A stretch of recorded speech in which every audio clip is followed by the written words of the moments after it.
No. Okay. Welcome back for the second session of this event. I have the pleasure. Okay. I knew it would be hard to get back after an amazing lunch in an amazing location, but we are here for the second panel, Transforming Biocities, Designing Urban Spaces Inspired by Nature. And I would like to start giving you a preview of this afternoon session, which is the more scientific one.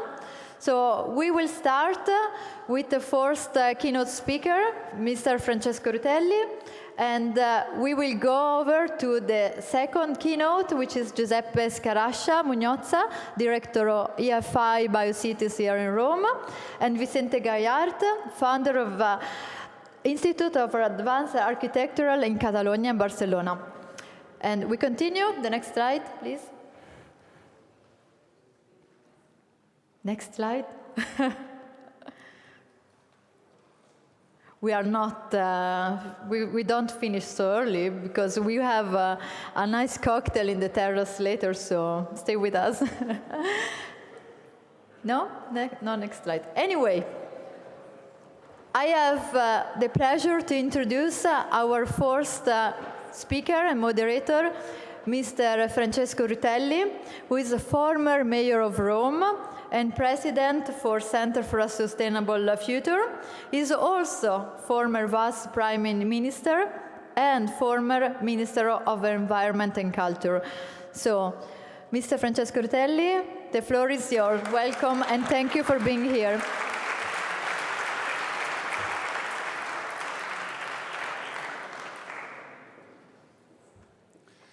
Thank you so much. I'm very happy to see all of you here in Campidoglio. Campidoglio, if you go around the world, you will find out many. Capitol Hill. But even if you go in Chandigarh, the city capital, the institutional capital of India, Capitol is designed by Le Corbusier. And if you go around the world, maybe you will find a Campidoglio in Hawaii, Honolulu, a Campidoglio in Juneau, city capital of Alaska. So you are here, be very, very conscious of the importance of being in Campidoglio, the real original place that took the name from an animal, head of an animal, found out historically here on this hill. And about trees and history, if you look around from after the end of the convention, from this terrace you will see Monte Cavo, the very place of the first Jupiter temple. Here you got the Tempio di Giove Jupiter Capitolino.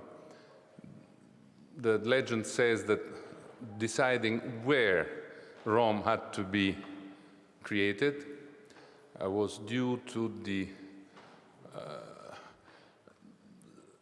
look by a special sort of religious attendants, aruspici, aves spicio, looking at birds, who decided that looking the birds flying from Aventino Hill, that the very place to create Rome was Palatino, just behind this wall.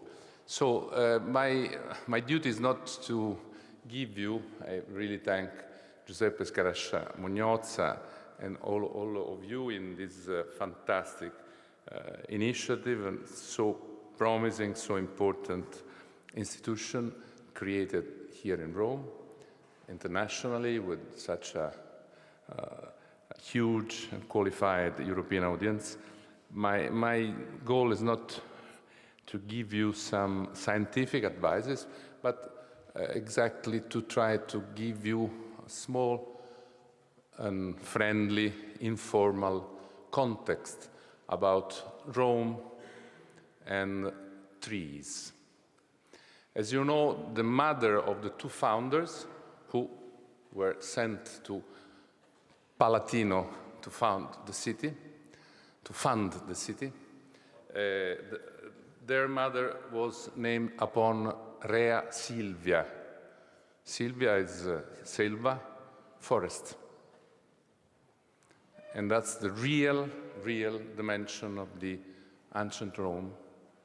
If you go to Celio, the ancient name of Celio was Querquetulanus, oaks, right there.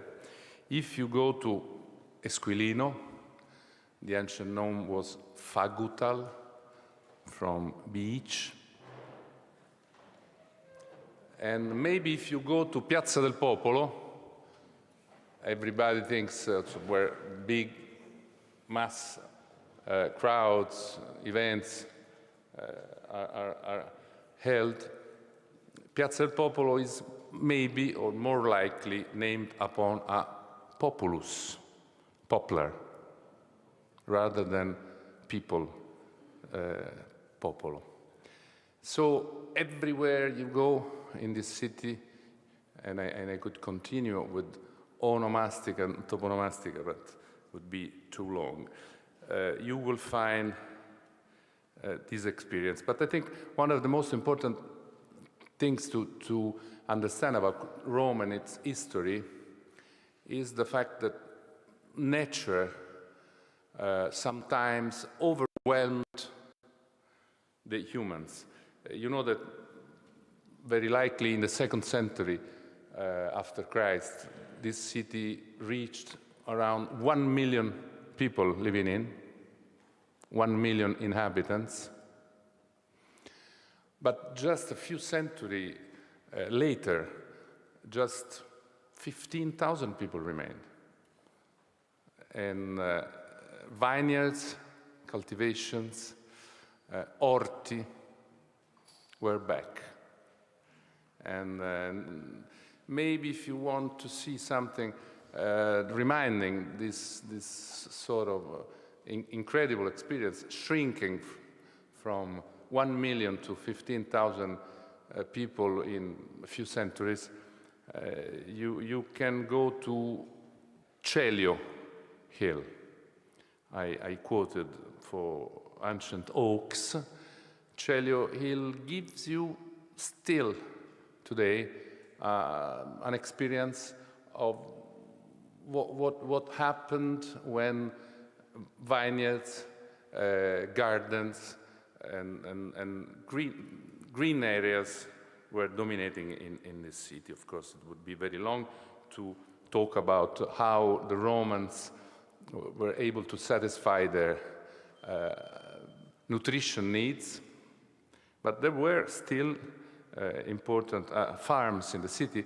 When we realized that the new auditorium of the city, no traces for ancient remnants emerged from excavation and so on, until we found out a Roman villa with an agricultural dimension lasting around 5 centuries.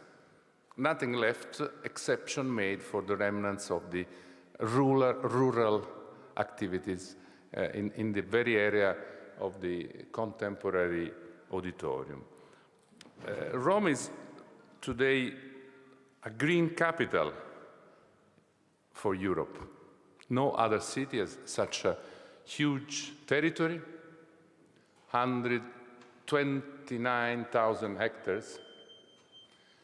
And during our administration, we created 2,200 hectares of new parks, 230 new gardens, or restructured, And at the very end, 80,000 hectares were safeguarded, were assured not to be built, and 49,000 protected areas through an agreement between the region and the city. Catone il Vecchio used to say, plant a tree, it will be useful in the future. And if you go in one of the most astonishing, amazing, and not so well-known places in this city, Villa Farnesina, a masterpiece for Renaissance gardening art, you will find those words. For you who come here, what you think is ugly, for me, is beautiful. If you like it, please stay. Otherwise, if you don't like it, please go. Thank you, anyway. That's the philosophy of gardens, public spaces in a private villa made by Banchiere Agostino Chigi during the Renaissance, according to the model of Italian, northern and Tuscany, especially villas. But not all the history is beneficial, how to say. We, the Christians, as we overcome the Roman Empire and the dissolution, during the dissolution of the Roman Empire, did not provide only the destruction, for instance, of obelisk. Rome is the city in the world where more obelisks are existing, 13, much more than Cairo, Alexandria, Luxor, or anywhere in the world. But the Christian, as they arrived, decided that there were pagan idols had to be destroyed. Not only, and the Pope Sixtus V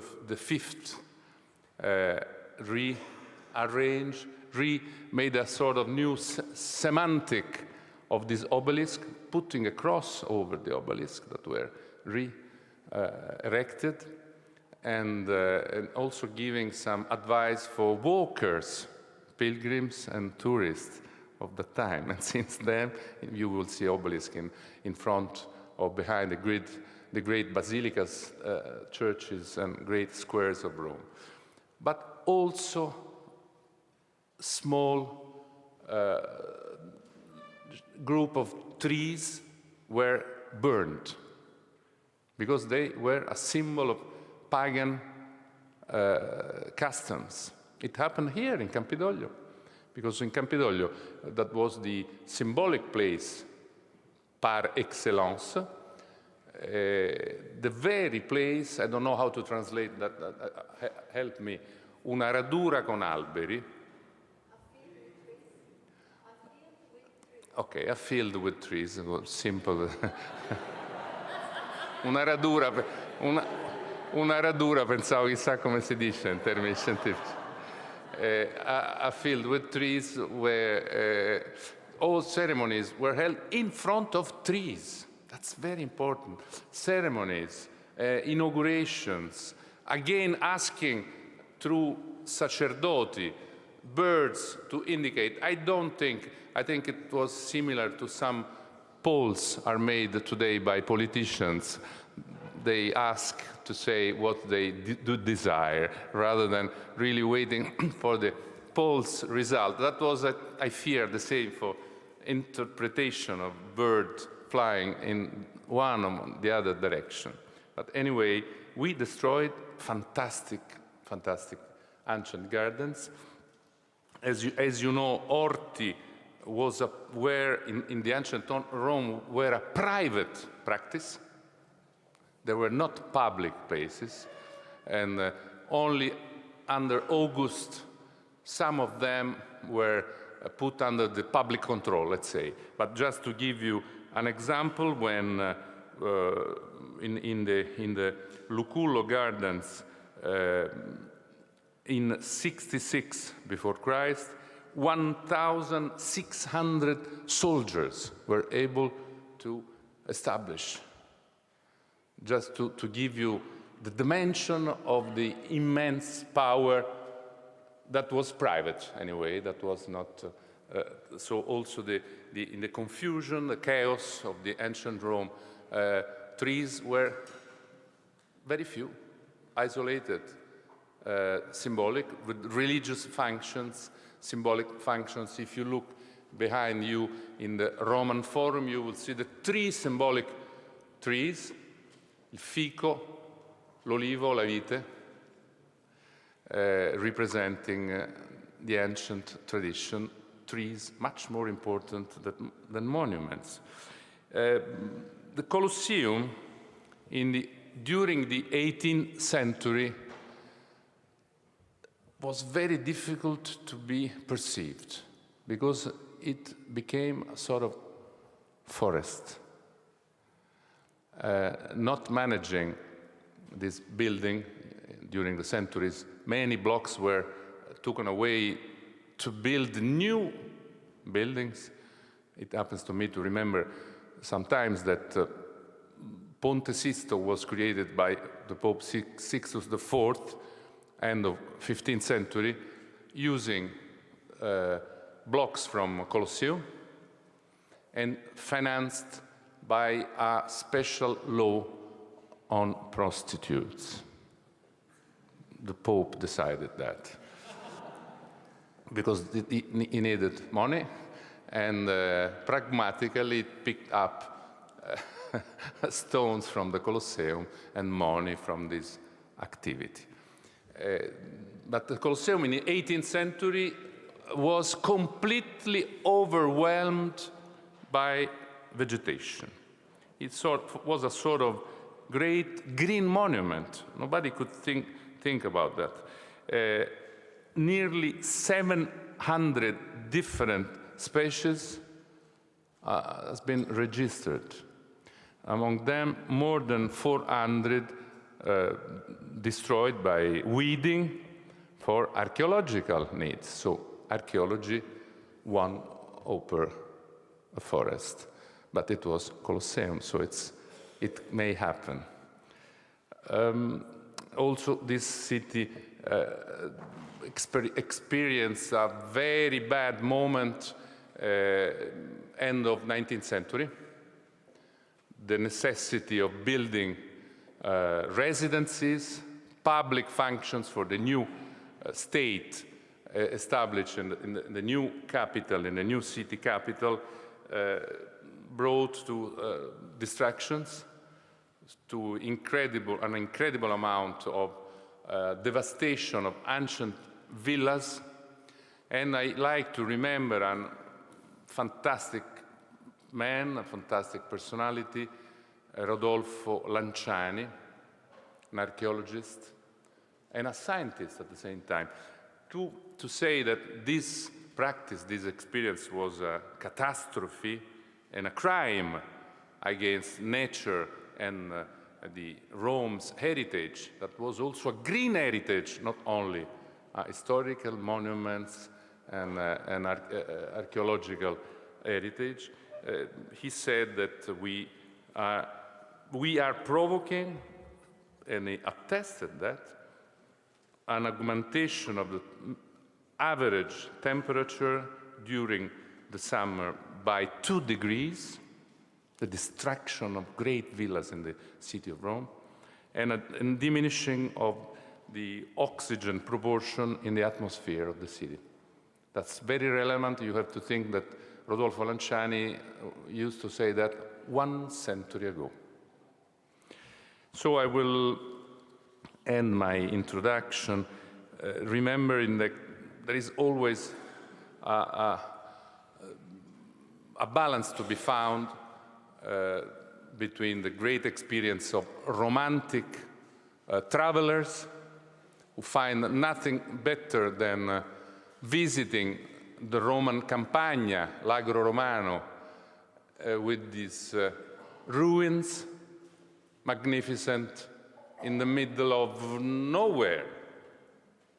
At the very same time, it was a sort of problem for our population because malaria existed until the generation of my grandfather and grandmother. And still we had people dying for malaria and not managed countryside until nearly half of 20th century. So my conclusion, because we did so many things, among them I want to remember just one that I think is important. When you go along the Appian Way, Appia Antica, the first Regina Viarum, the first real infrastructure in the world created by Appio Claudio at the end of 4th century before Christ. Very close to them was the aqueduct, also created by Appio Claudio. Just to give you an idea about how things may and must change, when I became mayor and walking along Appia Antica, I had to stop with a guardrail where the grande raccordo anulare, the peripherik, goes around all the city, because it was normal to stop Via Appia Antica and to destroy its pattern, its function, because cars were much more important. So we had to create. You can go down. We created a huge gallery, a new infrastructure for the raccordo anulare, and we reconstructed Appia Antica with ancient basolato, ancient stones, of course, and, so important, pini e cipressi. Pinus, pinea, cupressus sempervirens. Maybe that's international, that's Linneo, forse. So every one of us has a tree. In the garden of my house, I have a tree coming from Guernica. It is a Quercus robur that was given to me by the Lendekari of the Basque Country. When it arrived in my house, it was this tall. And today it's 8 meters. It's fantastic. And I take care personally of that. Also because I can't forget what the statue of Flora, and you perfectly understand who was this goddess, on the Quirinale, where today the President of the Republic sits, had on her basement these words: "I promise to everybody who loves me a strong health and a happy soul." These are trees for us. Thank you.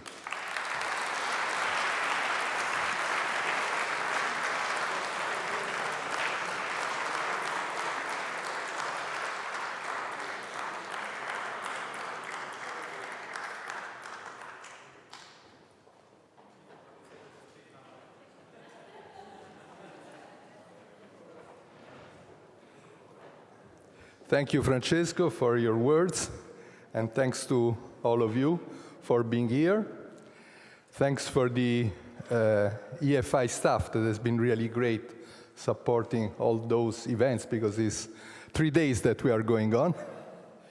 I start with a slide linking to the speech by Francesco Rutelli, showing just one of the first pictures, real pictures of Rome in 1870, showing basically that Rome probably could be considered as a biocity with all those green infrastructure, forests, gardens, orti, as Francesco Rutelli said, not only outside of the city but also inside. Now mainly the these green areas are outside of the walls, but the walls are still there if you want to see them. So we can see that probably, I mean, the choice of Rome is because at that time was a biocity and is still a green city, as Rutelli said. So today, this afternoon, my objective is just to show you very rapidly some of the structure of the book that we are going to publish. It's the proof have already been revised, so in 2-3 weeks it will be out, already printed. Transforming Biocity, an EFI book by Springer. I will rapidly outline the structure of the book, and then Vincente Guayart afterwards will basically give you the vision and the concepts on which the book is based. So, book Transforming on Biocity, I want really very rapidly at least acknowledge all the colleagues that have supported us, at least as leader of the chapters or co-leaders of the chapters. So we have Vincente Guayart, Fabio Salvitano, Giovanna Ottaviani, they are all here. Stefano Boeri was here. Jerry Lee Wilkens, unfortunately, could not be with us, and we wish her all the best.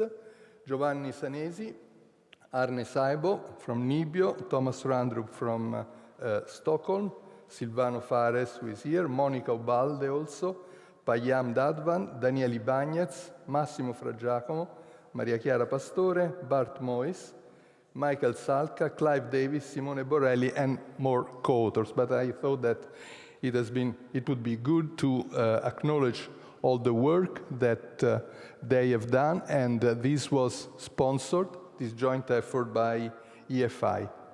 But why we are talking about Biocity, why a book on Biocity, and why a facility on Biocity?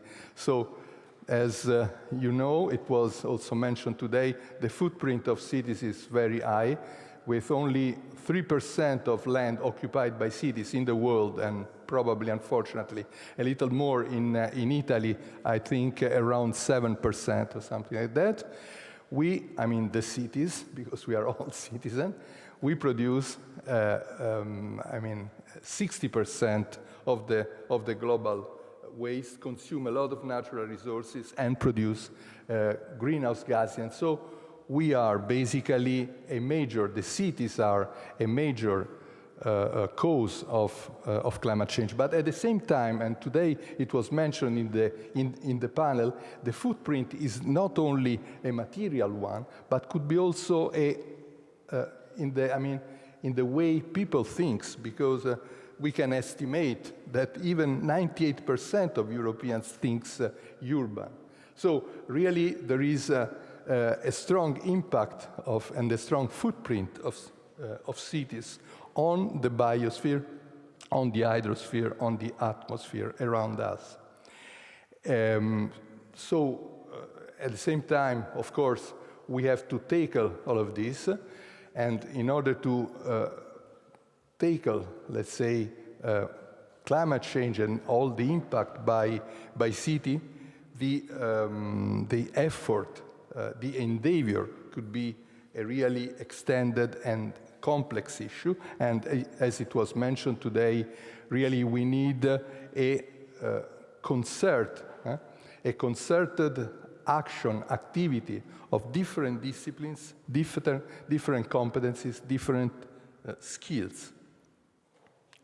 But so, taking into consideration all of these issues, the European Forest Institute decided 2 years ago, 2 years and a half ago, to invest the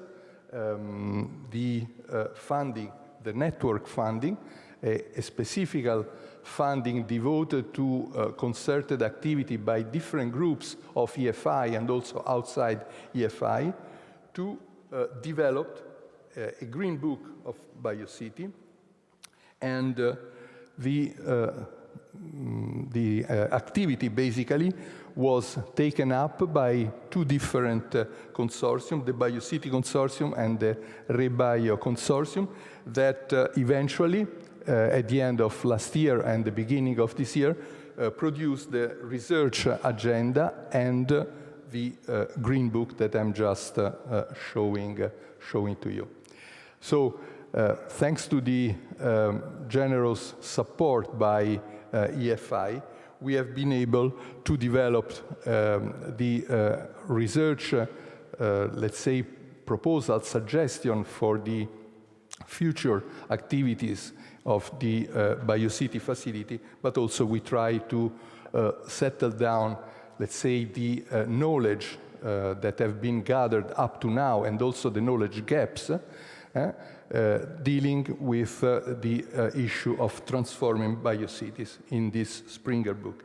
Now, the structure of the book is just over there, so it's 12 chapters by different authors, and now I very briefly want to introduce some of these chapters with the lead author. And the first one, and you will hear more by Vincente, is about the conceptual framework for Biocity based on, let's say, a thinking that was already this morning underlined by Mark, but the key aspect is that we can think about cities as functioning as forest ecosystem. Probably this is a vision too far ahead, but from what Francesco Rudelli said about Rome, probably we can go back to that, let's say, to that type of city. The second chapter deals mainly with European policies on which the urban activity, urban action, and Biocity could be based.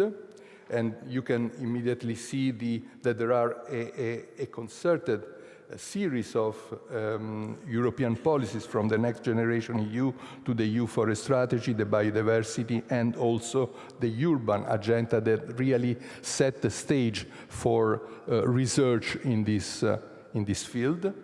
The third chapter is mainly based on biodiversity and ecosystem function as the essential base for Biocity, but at the same time, it's quite important to define a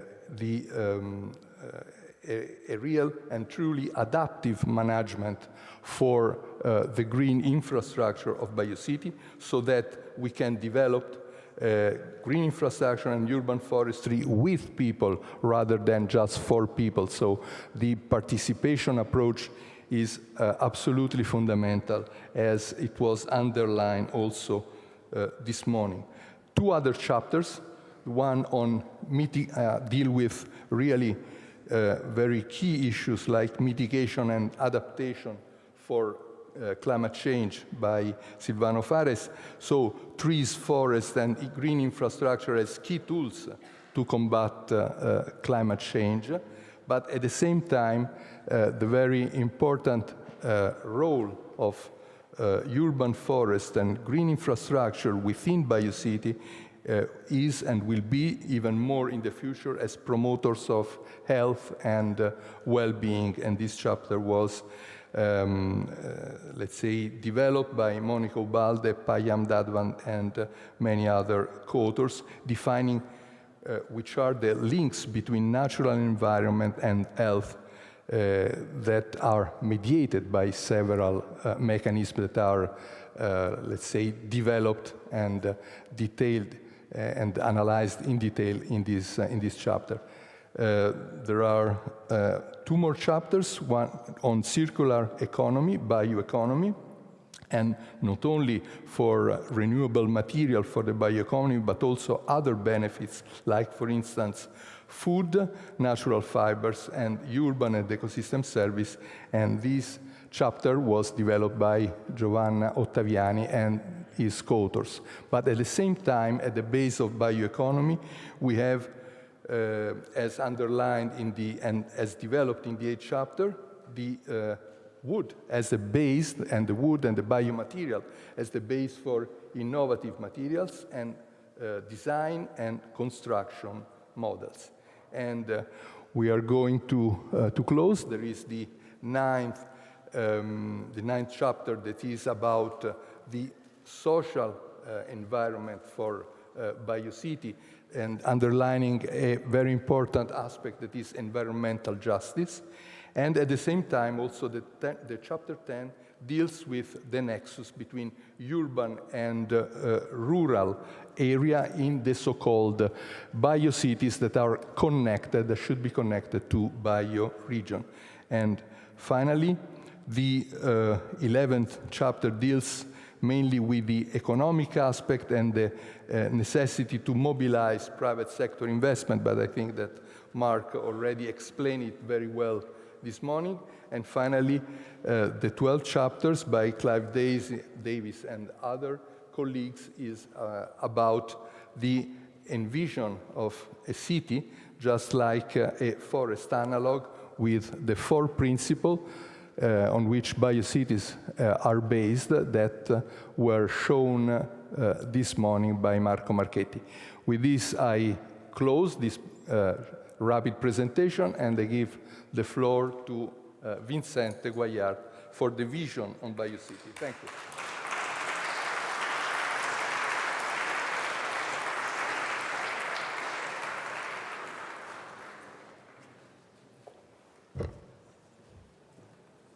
Thank you, Giuseppe. Thank you, Mark, and to everyone at FAI. So, yeah, I would like to give a kind of a strategical vision, but also to show some samples of the work that we do. And I will start with the same image I started in Barcelona during the meeting, because this is something I learned from Mark. You know, 20 years ago, we founded an institute inspired by the digital revolution. At that time, we were thinking that the digital technologies will change the world. Now we understand that maybe it will destroy it, and what will save the world will be the nature. So we learned that, in fact, we came down from a tree in order to become humans. And the first representation of architecture, in fact, from the Vitruvio-inspired drawing about the first idea of a house was coming from a tree, no?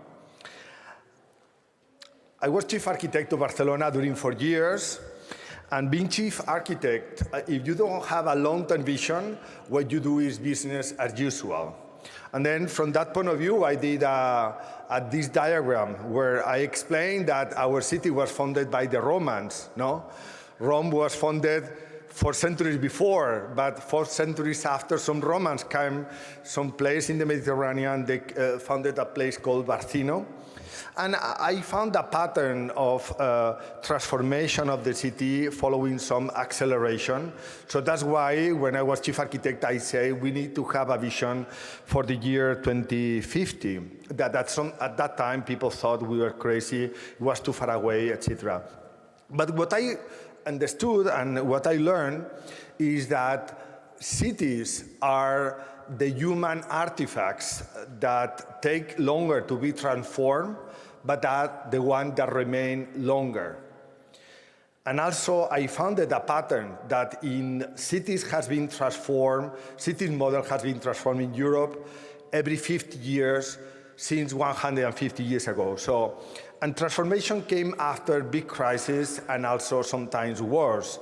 So this was the first industrial revolution, and after wars in Europe, and it was the moment when the city was like this. You know, we were living in cities surrounded by walls. Maybe in Rome you had more trees. This was Barcelona. And with the train, the steam machine, some people thought that the city should change. So that person, the person that had that vision on how mobility will change the city was Ildefons Cerdà, that he did the plan for the extension of Barcelona. And he, in fact, and he and others were drawing what has been the streets until today. You see, the street with a sidewalk, with lighting, with water, with trees, with even public transportation is an invention for that moment. And this was the way these people were urbanizing the territory. But Cerdà also was the person that invented the word urbanization. Urbanization was invented by Cerdà in that book, The General Theory of Urbanization, that I translated for first time to English. And what we learned is that, in fact, Darwin wrote on the origin of species, Marx wrote The Capital, and Cerdà wrote his theory. In fact, it was not Darwin, but Haeckel who coined the word ecology.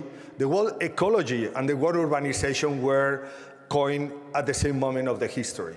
So we're the two sides of some vision of what should happen in the world. And in fact, this debate between ecology, economy, or urbanization, and also the social impact of the transformation of the economy that we have today were also debated at that moment. 50 years later, we have in 1920, after the First World War, after the so-called Spanish flu, was the moment when there was founded the Bauhaus, was the moment when architects start to think on cities like that. The functionalists were developed at the Bauhaus. And then these three inventions that were discussed at that moment, urban segregation by functions, concrete structures, and private cars, that at that time were the progress. This is what is destroying the world today. So that means that sometimes what we imagine is the progress, if it changes the scale, at some point can destroy everything. And then you can see the impact of this functional segregation, more mobility in the cities, and so on. In the 1970s, we had that oil crisis, some social crisis, and it was the moment when even, this is my born city, Valencia, where they were planning to build highways in the old riverbed, but then because of the civic engagement, we were able to stop this and then to make the red riverbed that is a huge park. So it was the moment when in Paris they decided to start to invest in the city center, and this has, well, in Italy was a moment with Aldo Rossi and many others talking about the architecture of the city, and it was the moment when after that the dimension of this has transformed in this global tourist, the Guggenheim effect, and so on. But now, 50 years later, so I have explained 4 steps of this 50 years history. We are in another of these moments of change. So the moment when what we do must transform everything in the same way that is happening in the past. We see the climate change, we have seen the COVID, that as Mark said is also related with this big impact.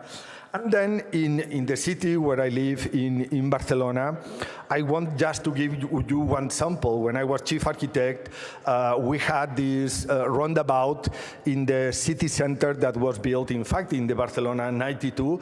I say it was our last big mistake in Barcelona. So every city makes mistakes. This was our last big mistake, because then what we did was to have a vision that we should start the transformation from the center, not from the suburbia. If you want to do a big transformation, do it in the center, and if you succeed, you can apply everywhere. So this is a drawing that we did, and part of our resources. So if in the '92 they spent 100 million euros building a highway, we spent 20 million euros in demolishing the highway. So the way to deal with concrete is like that, you know? Is like, sometimes you need to do some renewal, but sometimes you need to take serious things. So when I go to India and I say, hey guys, don't build a highway, please, do a part directly. And what they say is normal. He said, no, we want also to make our own mistakes. So part of what happened in the civilization is that everyone wants to do their own mistakes. So this is what we are doing now, right now. We did a tunnel, in fact, and there is now this park in the city. And this is the moment, the competition that was called Urban Canopy. So it was more about to make a park, to make the green, to bring the green, to substitute the car mobility and the highways and the concrete in the city center. That's why when we start to discuss about this green book of Biocities, we were very happy to contribute in this new vision for the next 50 years period. And what we say is that the Biocities are cities that follow the rules of natural systems in order to promote life and biodiversity. In Barcelona, many people want to kill me because of this sentence, because we are the city that we create the grid, we invented urbanization, and people think that urbanization is still keeping the soul of the ghost of Cerdà alive. But Cerdà will be part of this movement, with no doubt. We'll be thinking how the future should look like. So if you compare what are cities today, cities emit CO2, cities are importing food from anywhere in the world, we use petrochemical to do plastics and so on, and the cities of the future should look like forests, cities that absorb CO2, cities that produce food, cities that use natural materials in order to be developed. And in fact, if we compare the structure of the trees, I say that, trees has like 3 million years of history. Architecture has only 10,000, In 1,000 more years, buildings will fly. Building will be something different when evolution on the architecture itself will be bigger. But architecture and cities are still very young in comparison with the intelligence of the biocomputation and the biotechnologies that are using the trees and the forests by themselves. So if we compare how forests are and how cities could be, we could generate this analogy that could bring us to transform the cities towards some models. And I will show you some samples. Yesterday, someone reminded me that it was funny to see when Barcelona was a European forest city, we were able to put some labels in the street and to create a big event. And then, for example, we asked permission in the Mies van der Rohe pavilion where the European Award is given.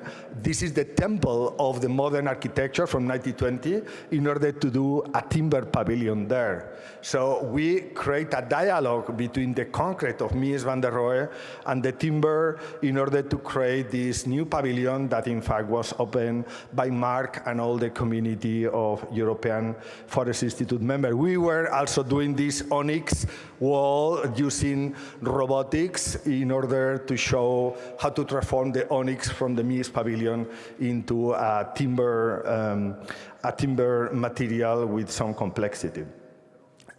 And another fundamental topic, and this is yesterday when we were talking about collaboration, yes, I agree into collaboration between architects and engineers, but I would like to go beyond. Biotechnology is not when you put a biologist and a computer expert talking and discussing and drinking coffee. It's when you educate someone that knows about biology and knows how to compute. Because you go beyond, you create a new species. So I would like to create a new species that will merge Mark and me, and well, maybe we can discuss about some others. But it's more about creating a new profession, where the profession is not only the guys that destroy the world in front of the guys that save the world. It's the guys that build a new world following the rules of nature, but in order to create safety and quality and protection in the cities for the people. So that's why architects, we need to learn about everything, about how are growing the trees, how we manage them, how we produce new materials, and how to make architecture out of it. And then, in fact, this is what we are doing. From the institute I created with others 20 years ago, now we have created this laboratory in the forest in Barcelona, where you see we own 130 hectares of forest, where in this place, our students are learning how to do sustainable management of forests, how to produce timber, how to cut it with this machine, produce lumber. With the lumber we produce in our carpentry, we produce this is the smallest CLT plant in Europe, We produce CLT, everyone say this is the biggest. Sorry, we are not the biggest, we are the smallest. Yeah, and then we produce panels, but then with these panels we are able to do a small building every year with our students, and this new generation these guys had been learning how to follow all this process. So during the year of the pandemic, during the hard year of the 2020, we produced this quarantine cabin. You see, as a sample, produced with that small CLT plan in order to show how architecture could be using all these principles. We also produced the next year this solar greenhouse using our timber, but thinking on how we could produce food also in the cities.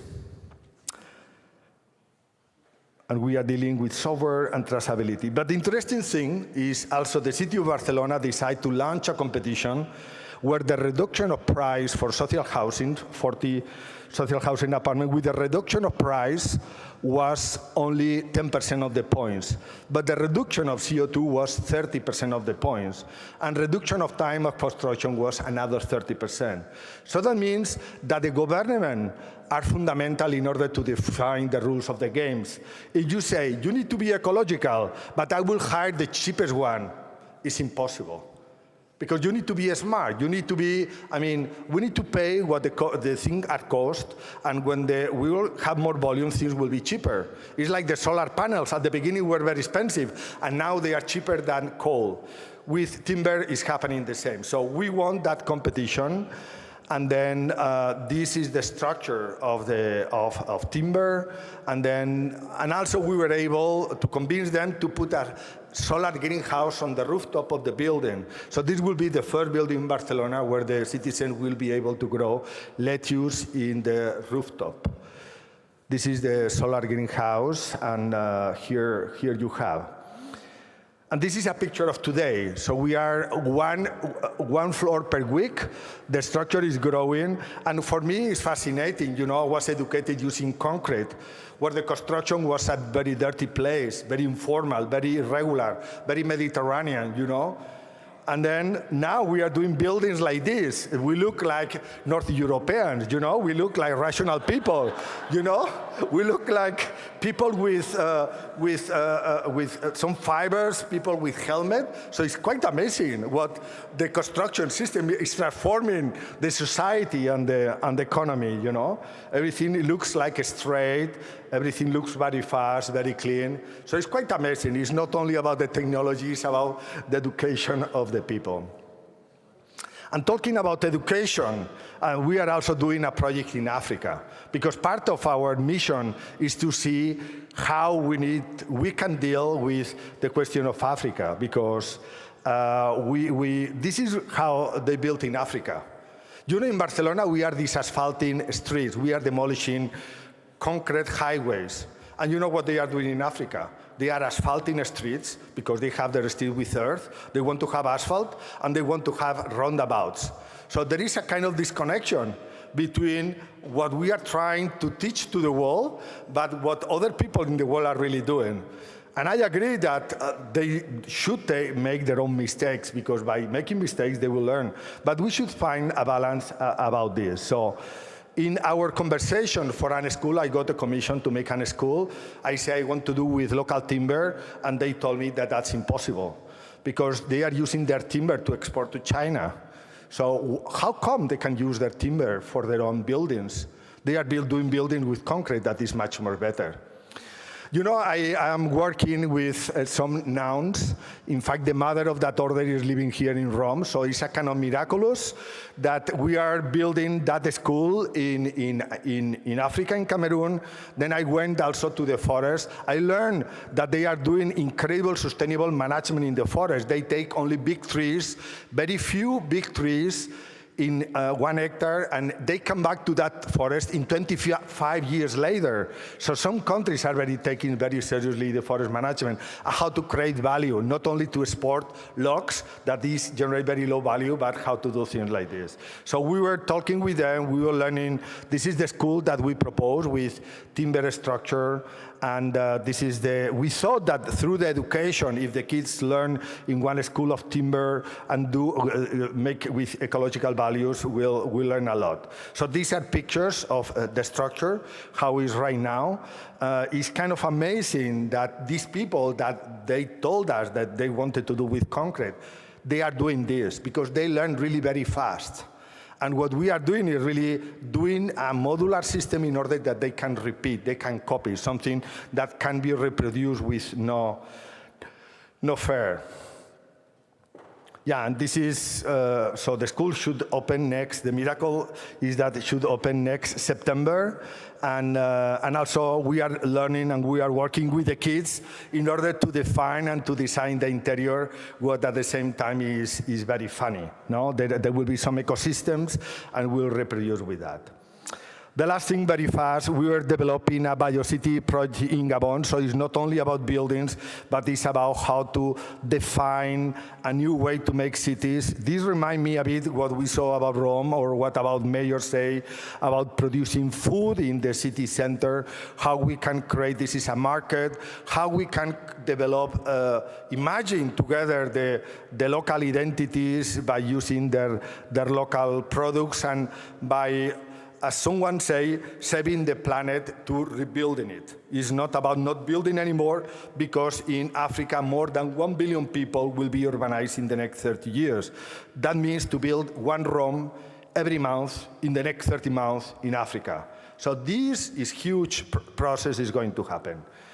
In any case, the city of the future is a forest, because this is what happened with the Maya civilization. They collapse and they become a forest, you know? So if Rome collapsed, like in the amphitheater, the Coliseum, it became a forest, because this is what happened when no one is doing anything. But the other option is that we start to build cities like forests. And this is what we would like to do. This is what we need to do, some regulations. And that's why we need to create this new species of some bioarchitect or something like this that will merge the knowledge that we are creating around here. Thank you very much.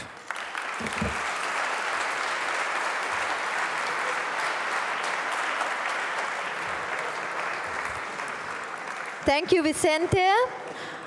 I'm honored to introduce now our moderator for the second panel, Ivana Živojinovic, Senior Researcher, Institute of Forest, Environmental and Natural Resource Policy at BOKU, Vienna.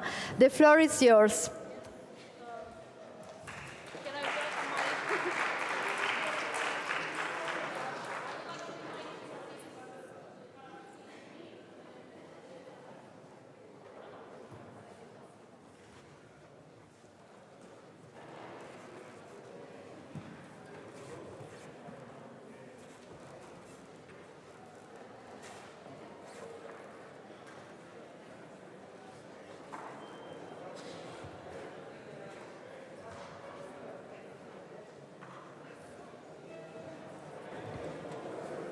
What is this?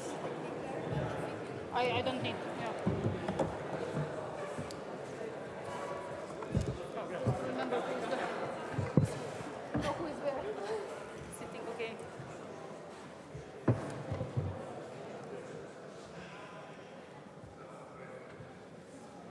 You can, when we start, you can press the microphone. So. Good afternoon, ladies and gentlemen. Good afternoon to the audience online. It's my pleasure to welcome you all to this panel discussion on the future of cities, research on biocities. And today we are here to explore the concept of biocities. Closer or?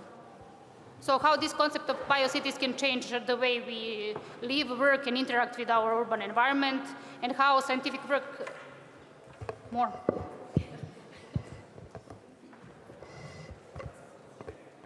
Okay. And how this scientific work can help us in this transition process. As we heard today, cities are facing many challenges, and cities of future are supposed to overcome these challenges, and we heard many different points of view today. And I would like also to engage today our panelists to explore further what are the options and how we can help this transition process. So my colleagues in the panel are representing different backgrounds and will share their insights and perspectives of the opportunities and challenges of implementing Biocities' vision. I'm confident that this will be very interesting, thought-provoking, and engaging discussion, and I welcome my panelists to interact between themselves and make maybe some common statements on between themselves, so we can get together some deeper understanding of how these biocities can help us in building more resilient and sustainable future cities. Before we start with the discussion and the questions, I would like to introduce the panelists. So first of all, I will start with the ladies. So on my right side, I have Dr. Monica Ubalde. She's a biologist by training. She holds a PhD in biomedicine, public health. She currently works at the Urban Planning, Environment and Health Initiative of the Barcelona Institute for Global Health. She's impact and evidence translation-oriented scientist leading transdisciplinary research on built environment and health. Monica coordinates national, international studies to evaluate health and well-being effects of urban transformation, such as nature-based solutions and green infrastructure. Her research aims to generate evidence to the effectiveness of the process of creating quality and healthy places that people want to live, work, play, and learn in, and how to support this urgent shift from the current car-based places toward more greener and people-centered cities. Next to Monica is Dr. Liz O'Brien. Liz is head of Society and Environmental Group, which is a team of nearly 20 social scientists at the Forest Research, which is Great Britain's principal organizations for forestry and tree research. Her research is focused on human-nature relationship, also forest-human relationship with specific focus on topics such as health, well-being, education and learning, behavioral change, and also cultural ecosystem services. Liz is leading a 5-year program of research on the societal benefits of trees, wood, and forests. She's involved in the range of interdisciplinary research activities in Europe and in the world on the urban forests, with the social dimension of tree health as a main focus, and she also collaborates internationally with a variety of the researchers. Furthermore, I would like to introduce, let's say now, Fabio Sorbitano. He loves forests, trees, and cities. Fabio started his research career and teaching in 1996, and the greater part of his scientific career is dedicated to developing knowledge on nature in cities and urban socio-ecological systems. He's associated professor at the University of Sassari and also scientific coordinator of the Master in Landscape Design, and is also board member of the PhD in Sustainability and Innovation in Urban Design at the University of Florence. Since the late 90s, he has been involved in several conferences and forums in Europe and worldwide on urban forestry issues like World Forum on Urban Forests. And since 2001, he has been actively involved in FAO urban and peri-urban forestry program, and he's a vice chair of Silva Mediterranea group, which is statutory body of FAO. Furthermore, I would like to introduce also Clive Davis. Clive Davis is sitting here at the end. He's a scientist at the Newcastle University in UK. He's a consultant also working with the European Forest Institute, FAO, and the European Commission. He's a specialist in urban forestry, green infrastructure and nature-based solutions. He has a long associations with the European Forum on Urban Forestry, and he's also chairing its international steering group. Over the years, Clive was part of many urban forestry-related projects, and his current project includes Horizon 2020 Sino Europe project called Clearinghouse, which is dealing with urban forests as nature-based solutions. Clive also acted as a technical editor and author of this Biocities Green Book. It's furthermore my pleasure to welcome Riccardo Valentini. Riccardo graduated from the University of Rome, La Sapienza, in physics. He is now full professor at the University of Tuscia, working on the topics related to the plant and climate interactions. In 2007, he won the Nobel Peace Prize as a member of Intergovernmental Panel on Climate Change. Besides being IPCC coordinating lead author, he has also being consulting and chief negotiator for the Italian Ministry of Environment at the UNFCCC Conference of the Parties. He's also appointed as a chair of the Committee of Science and Technology in the United Nations Conventions to combat desertification. Riccardo also obtained the European Research Council Senior Advanced Grant concerning the role of African tropical forest in the global greenhouse gas balance. Since 2014 and in the many following years, he was one of the most scientists and most influential scientists by Thomson Reuters. In his career, Riccardo Valentini has contributed to advance understanding of forest science and its role in society in several ways. And one of the most remarkable achievements, I would say, is contribution to the recognition of forest ecosystems as important contribution to the global carbon cycle. And the last but not the least, Dan Lamb is the chief executive of the Arbor Day Foundation, which is an organization founded in 1972 in Nebraska, USA. And this foundation has grown to become one of the largest nonprofit membership organizations dedicated to planting trees. He has led the development of innovative programs to expand the foundation's global reach, including international forest restoration efforts, and the most recent initiative is Tree Cities of the World program. In addition, Dan leads organizations Evergreen Alliance, which is a strategic group of corporate leaders dedicated to helping the organization meet its goals, which is one of the Time for Trees initiative, which aims to plant 1 million trees and inspire 5 million tree planters by 2022. He is also a member of World Economic Forum, 1T.org Stakeholder Council, and is a recipient of the Chief's Honor Award, which is one of the US highest award of the Forest Service.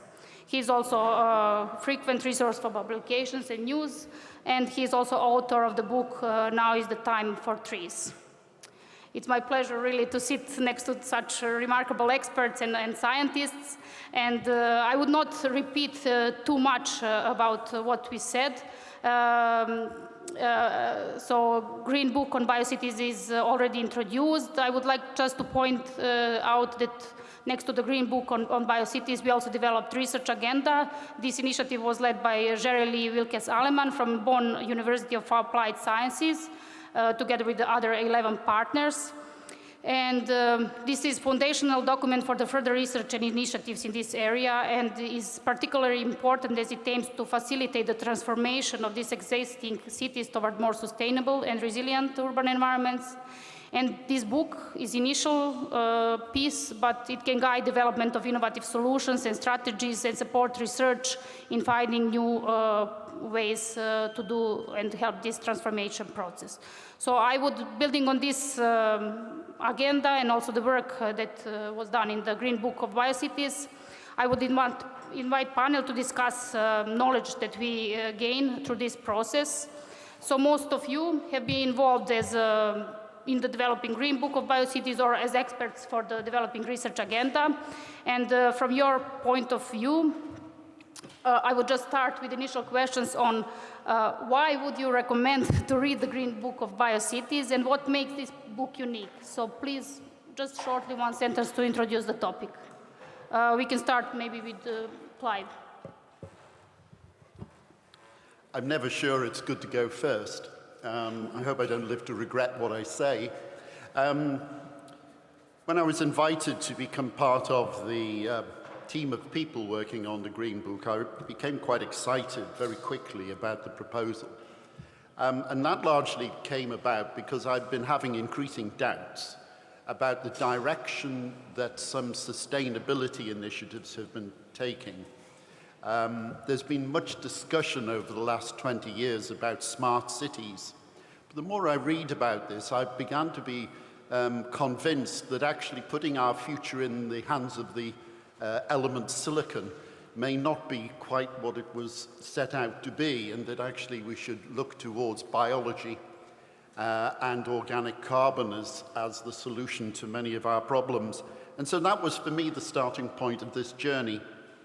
I also, having spent much of my career working within the fields of planning and green infrastructure in more recent years, wanted to contribute something specifically about the idea of transition, that we are not starting with a blank canvas.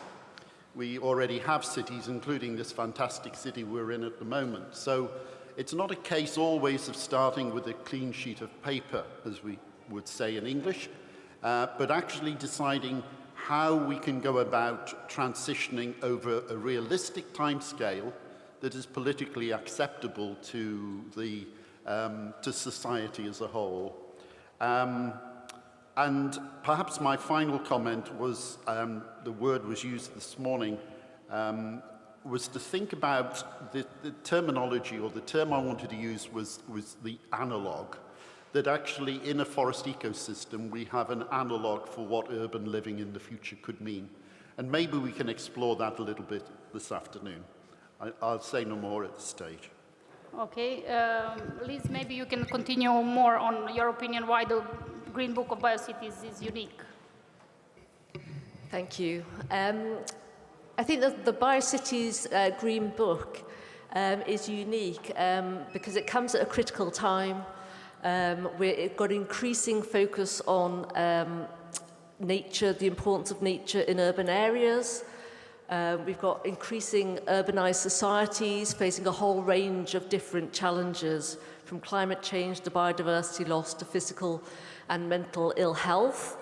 So I think the Biocities book really brings together a kind of really wide range of topics.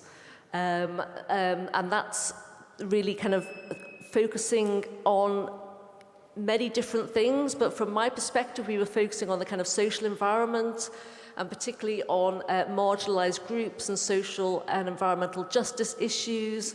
So I think that often cities have become very unequal. So in the transformation to biocities, how do we ensure that we can address some of those inequalities, both in access to nature and the benefits of nature? And coming together with a wide range of kind of scholars to produce the book has been really kind of inspirational. There's lots of information, ideas, inspiration in the book that can help us to meet and address some of the challenges that we've been hearing about this morning. Thank you. Okay, I can turn to the other side. Maybe Fabio, you can express your opinion of the whole process and the book itself. Yeah, I think that the major aspect that was developed in the book is that nature hosts the cities and not the opposite. This was the sort of change in paradigm in terms of writing the different chapters of the book. So this aspect has a very important implication, not only for some part of the city, but for the system of cities and system of regions as a whole.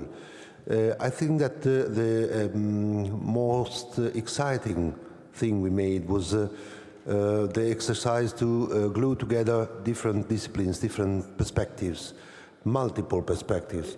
And this aspect of trying to collect, discuss, develop a sort of series of bridges between different disciplines is the way that can really have success in terms of the future cities. The book is rich of suggestions, rich of transcalarity, rich of multiple function, and rich of gaps. And this is very important because the gaps need to be filled. And so we have a lot of work to do in the next years. Yeah, that's true. Like when developing also research agenda, we are actually faced that we are having so many gaps in how to combine them. I mean, how to find the solutions to fill these gaps. It was quite challenging to propose in the research also. Dan, maybe can you have your opinion Sure. on the book? First of all, thanks for the invitation to be here. It's exciting to be here. And I'm starting to get the impression I'm the only person in the room who wasn't consulted on this book, which shows how smart you are, Giuseppe. That's why it got done so well and on time. But as I considered why I'm excited about this book, one of the one of the phrases I always use in my speeches and presentation as I work with my team is what's next? What's our next program, our next possibility, our next partnership? And to me, this book shines a light on what's next. In urban forestry, which is where we do a lot of our work, but this Biocities concept, the notion of enlightening people, changing thinking, changing approaches. So congratulations, it's really exciting. Thank you. So I would ask maybe now Riccardo Valentini, since he's expert in the climate change, and there is a whole chapter dedicated to this in the book. What's your reflection maybe also in this regards, but in general about the book?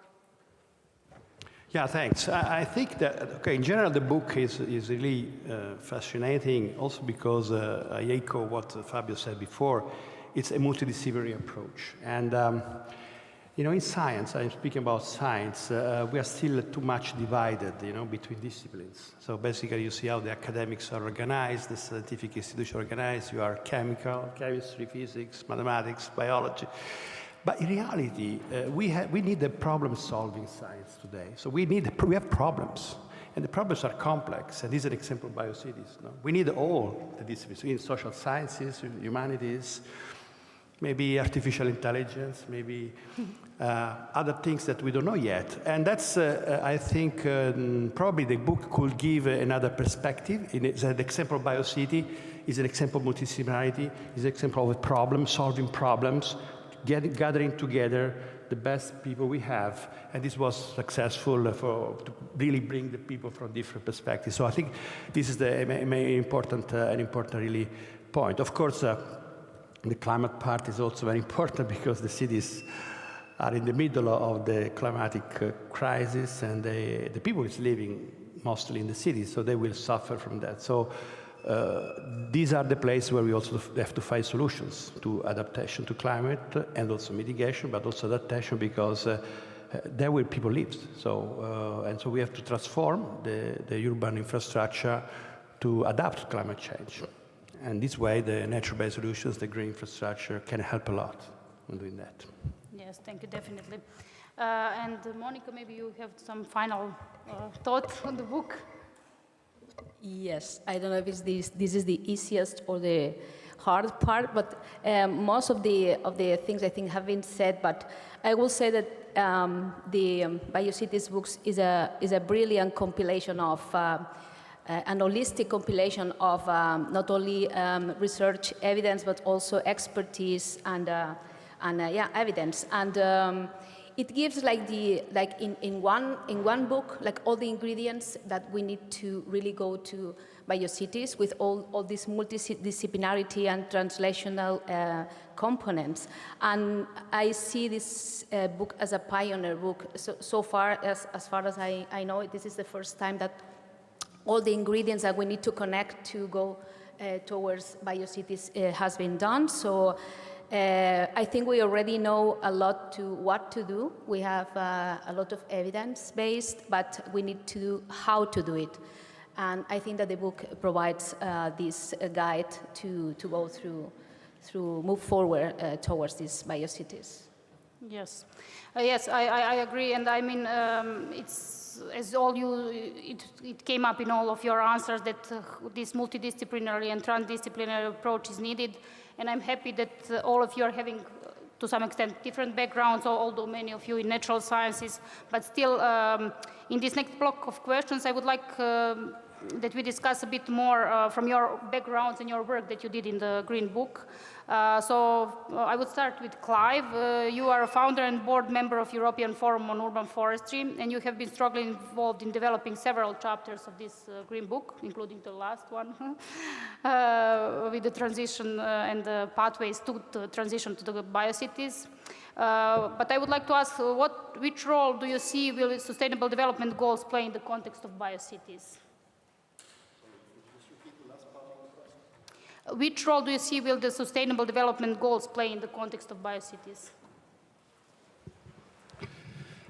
Yes, thank you for that. The Sustainable Development Goals, I think, have proven their great worth over a lot of years because they've been adopted from the highest levels, if you like, intergovernment levels. The United Nations, I guess, is at the top of the tree, right the way down, and appear now almost invariably in local plans.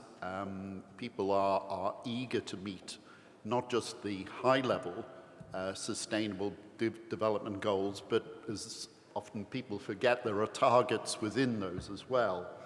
And one of the things that we did in producing the final chapter, the chapter on transition, was to map the opportunities for a biocity to meet those sustainable development goal targets, not just the high level, but the actual targets. And I think it might be just worth me very briefly just giving you one example of that.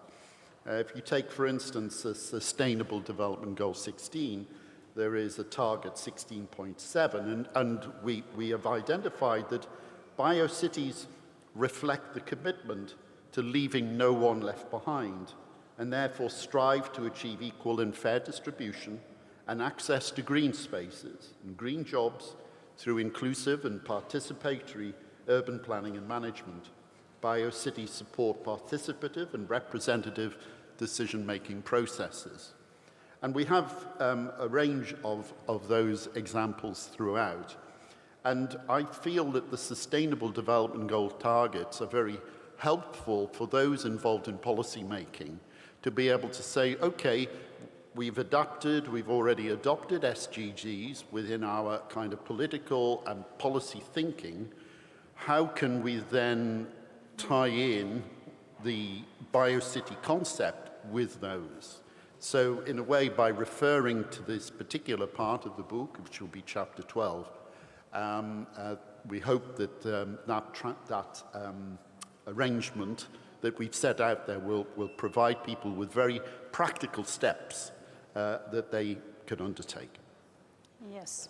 So when connected to this question of inclusion and involving all groups of society in transformation process to biocities, I would like to ask Liz, because she has been working on the interface between nature and society for a long time, with a focus on cultural ecosystem services. And one of the important elements which is mentioned in the Green Book of Biocities is that all citizens should be involved in the planning, design, and management of these future biocities.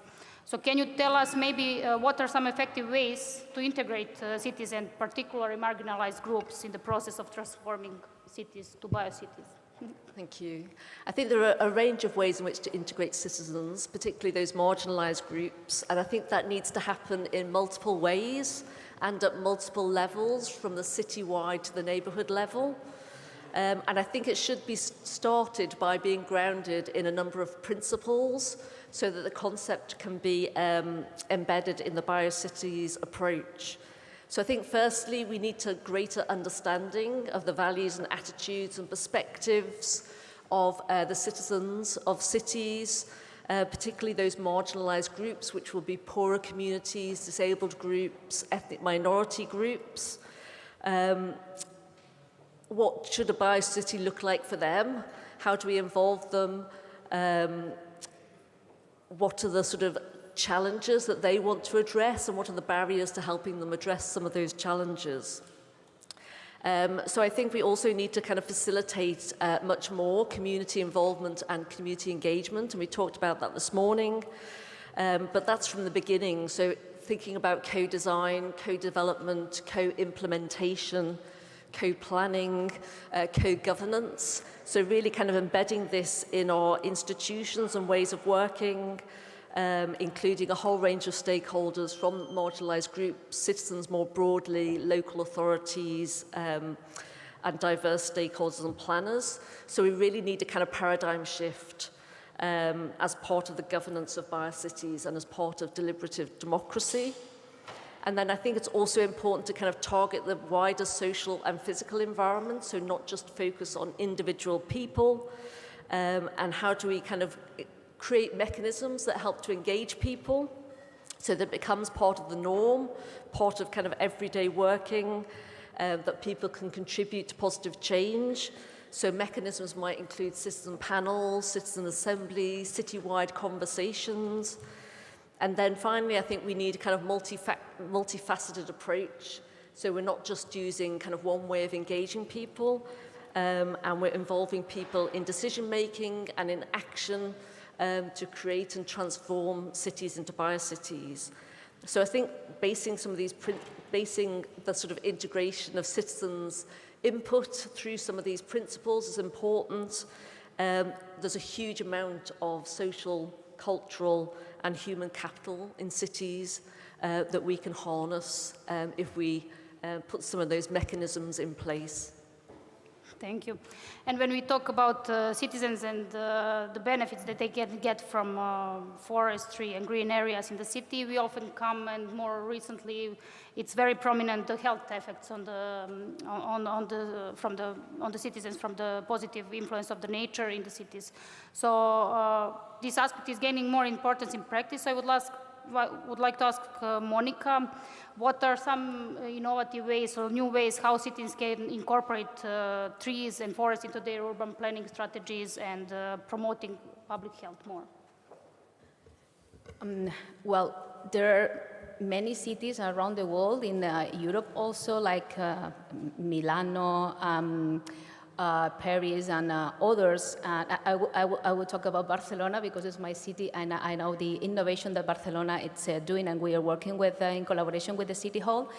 I will say that innovation, I think that we are already talking about innovation, which is coming back, letting the nature to come back to the city. So the innovation is to put together all these ingredients.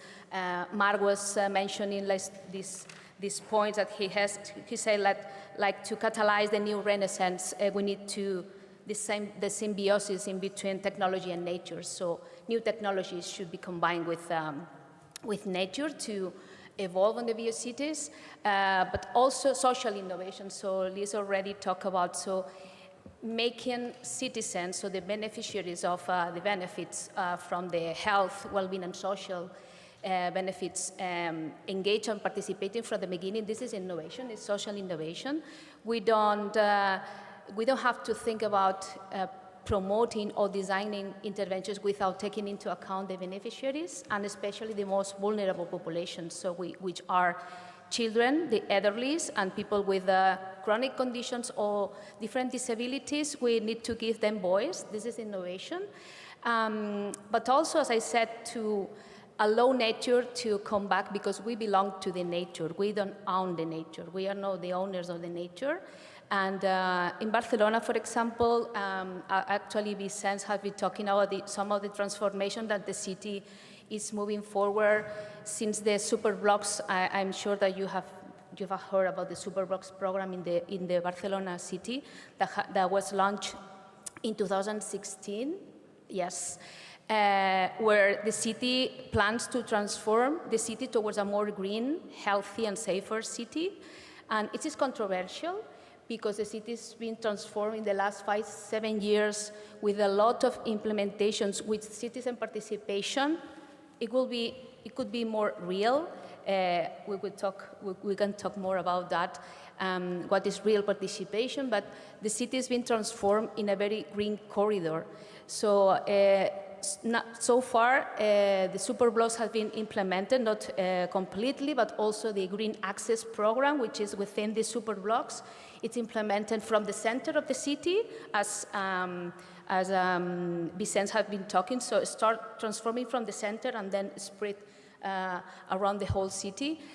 Green corridors in the main and the most polluted areas in the city center.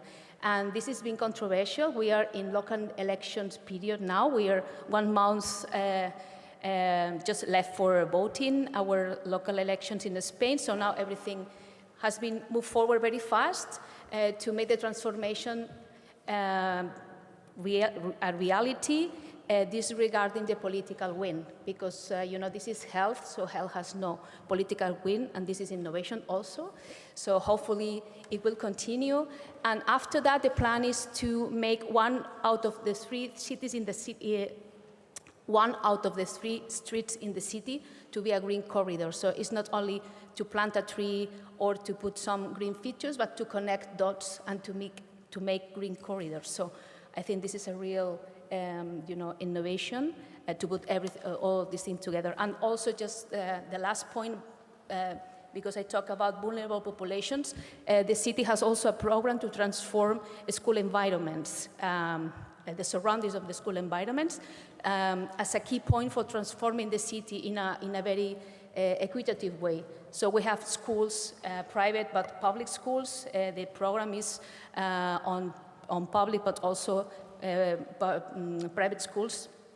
And the environments are transformed with urban, tactical urbanism solutions, but also with green elements to make the school environment safer, healthier for children, and to take public space for people instead for cars. So this is another program in the city that wants to transform the city towards a more healthier, safer, and greener city. So, yeah. Thank you. I'm quite impressed today with all the examples coming out from Barcelona, and actually we have heard today that there are many ongoing things happening also in the practice level that can be really supportive in this transition process. And it also appeared many times now word innovations, and also technical innovations is needed, even though technical innovations are sometimes not that good. But I would like to ask Riccardo Valentini, what are some effective methods for monitoring and evaluating management of green infrastructures, also from the perspective of these technical innovations, maybe, how they can help us? Yeah, thank you for this question, indeed. We are facing in this time of transformations, big digital transformation, as we know every day. The last one is about artificial intelligence that immediately entered in our houses. And of course, this has an influence also the transformation of biocities. And I would say that this also is related to a new process that is developing. It's called democratization of technology that is taking place almost everywhere. So the possibility to monitor, to measure, to display, to show to the people in an open way the data, okay? And that's democratization is very important because may trigger more interest of the people on nature, on having better understanding, okay, what is around.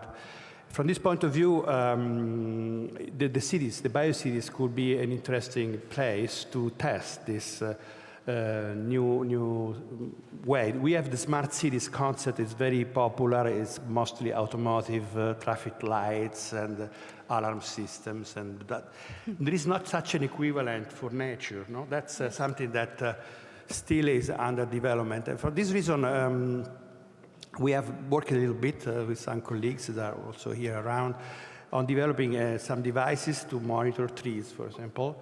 Monitoring trees continuously on their basic functions like water consumption, diameter growth, so biomass growth, so the color of the leaves, and things like that, and transmit this data on cloud servers so that people can look at that and have every day, every hour, in principle, this information.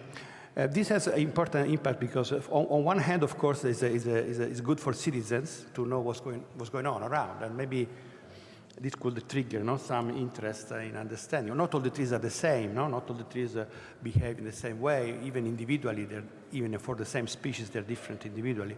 So there is an interest also in this, but also on the practicality of managing the green spaces. There is a lot of money involved in managing public green spaces. We know very well here in Rome that's always a chronic problem of bringing people to make operations, to look at trees and see if they're alive or not. I mean, you can, not all, but a lot of these operations can be done through digital systems. And that, I think, this technology could be an interesting test bed also for biocities to help also in reducing the cost of managing, okay? And so I think that's when we can give help to this community in this direction. Thank you. So I would say that, because Mark, in the previous talk, previous panel, he was mentioning these 4 I's. So it's innovation, institutions, infrastructure, and incentives. I would add maybe 5th I, like information. I think that's very relevant and important, like how to communicate, how to get evidence and data on the existing conditions of our forest, but also how to inform our citizens on that and get them aware of that. Because we are talking about trees and urban trees, of course, biodiversity is a very important topic. And since Fabio was working specifically on this topic in the Green Book, I would ask him, what are some effective measures that can be taken to increase and maintain biodiversity in urban areas? Well, thanks for the question before, because the theme, the aspect of biodiversity is always something that is a bit not really understood or not really developed in several parts. Because biodiversity means several things, and biodiversity is, as reported by the Ecosystem Services scheme, a support service, supporting many things, supporting life, supporting mitigation, supporting adaptation, supporting also provisional services. So I think that the aspect of enhancing biodiversity in urban context is very linked to the fact of structuring cities in a different way and really implementing biocities. Biocities are biodiverse cities, and biodiverse cities means, well, all what we can imagine for biodiversity. That means soil diversity, that means vegetation diversity, that means also, let's say, animal diversity, fungi, bacteria, but also biocultural diversity. Sometimes, somehow, we do not consider this aspect of biocultural diversity as a very important aspect. I would say that is the sense of belonging of the community in terms of the life they live in the places they live. And often, if you want to transform cities in biocities, we forget the fact that we have to change mindset. And changing mindset means understanding deeply what is biodiversity and when and how we can take care of biodiversity, because we need to take care about biodiversity. I think this is a very crucial aspect to be done. For this reason, I think we have some tools that we need to operate. For example, whenever we speak about urban nature, we speak about green spaces, and green spaces are a sort of component of the city that is segregated, separated from the rest, from the built area. I think that this age needs to be stopped, finished. We need to plan, to regulate, to design in a completely different way. Not just designing, planning, or managing just the green component, but designing, managing, and planning the city in all the different contexts, the city in all the different, the diverse relationships they have with the, let's say, peri-urban or even rural or remote landscape. And in this way, we should have a very important, let's say, advantage in terms of developing biocities. Just a last sentence on an experience that is very linking all the some of the aspects we already discussed. Now, something that was really new with the pandemics in the last years was the, let's say, the entering of wildlife in urban areas. Rome knows quite well this aspect with the wild boars grazing around in the city. Well, this aspect of having different habitats and use of habitats by a section of animals, the wild boars, means also having some risk of health because of ticks. And ticks, they are getting the Lyme disease, and the Lyme disease can affect quite heavily human health. But also how to manage in terms of reducing or having more contact. It means to have a common planning of the city with the rural area around and so on. So biocities are biodiverse cities because are diverse interaction insisting in the single city. Yeah, thank you. That's very interesting. And I noticed also in Vienna, where I live, that there are now new initiatives also from the building construction sectors that want and protect some of the wildlife species in the city, and they really try to educate also children with different posters and informational material why we need some frogs or why we need some rabbits or something like that. So it's really important, and I think also for future generations to know about these values that we have in our cities and near our cities. I would like now to move to Dan and ask him, since his organization is dedicated to planting trees and is also US-based, and there are now many initiatives around the world with the same aim. So from your experience, how such initiatives on planting trees can help the principle of biocities globally? How do you see it implemented? Well, there are a lot of tree planting initiatives going on around the world for sure, which is very exciting. There's also a lot of responsibility that goes with that. We had a great conversation in the earlier panel about it isn't just planting trees, it's picking the right tree for right place, right time, managing those trees, caring for those trees, and stewarding what those trees are helping to create, which are biocities. And it's important. We have to plant more trees. If ever there was a time to be planting trees, now is that time. But it's also important to be holistically managing those forests. And a lot of the principles that are within the Biocities book that's going to be coming out are going to be valuable lessons for any of these entities, government, non-government, private sector, nonprofits like ours that are trying to push tree planting in a strategic way, especially in cities and towns.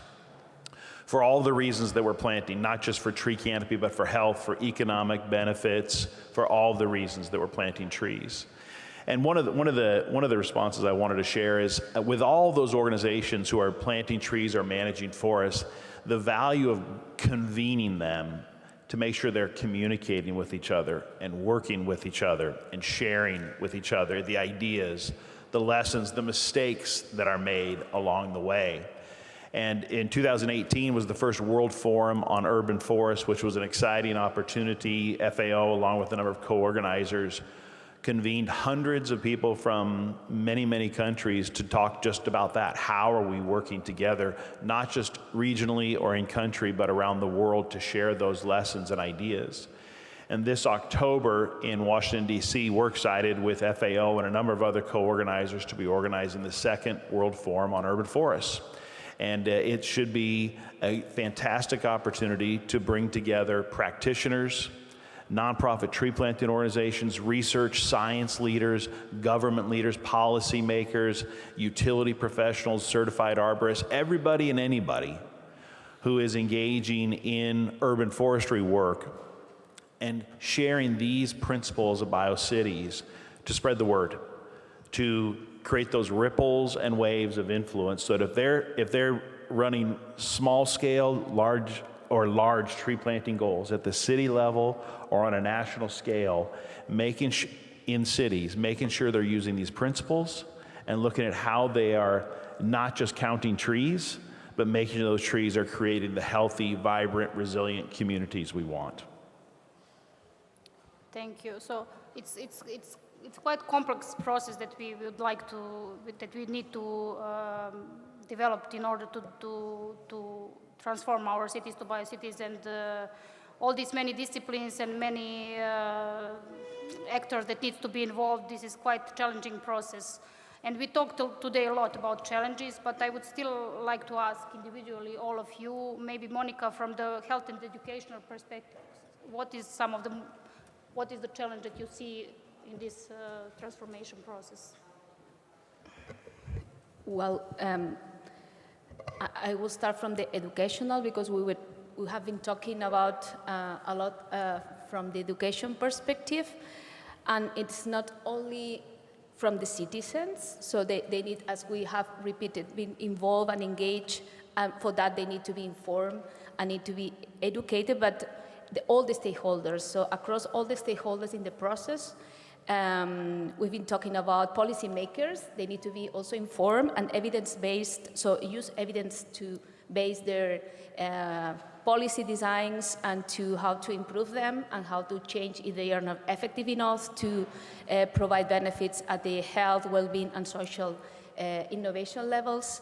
But also professionals. This is the other key part of these stakeholders, a multidisciplinary approach that we have been talking about. So professionals also need to learn from each other. So urbanists, they have in their hands a public health tool when they transform, when they design cities, because transformations in the cities are public health actions, so because those affect our health.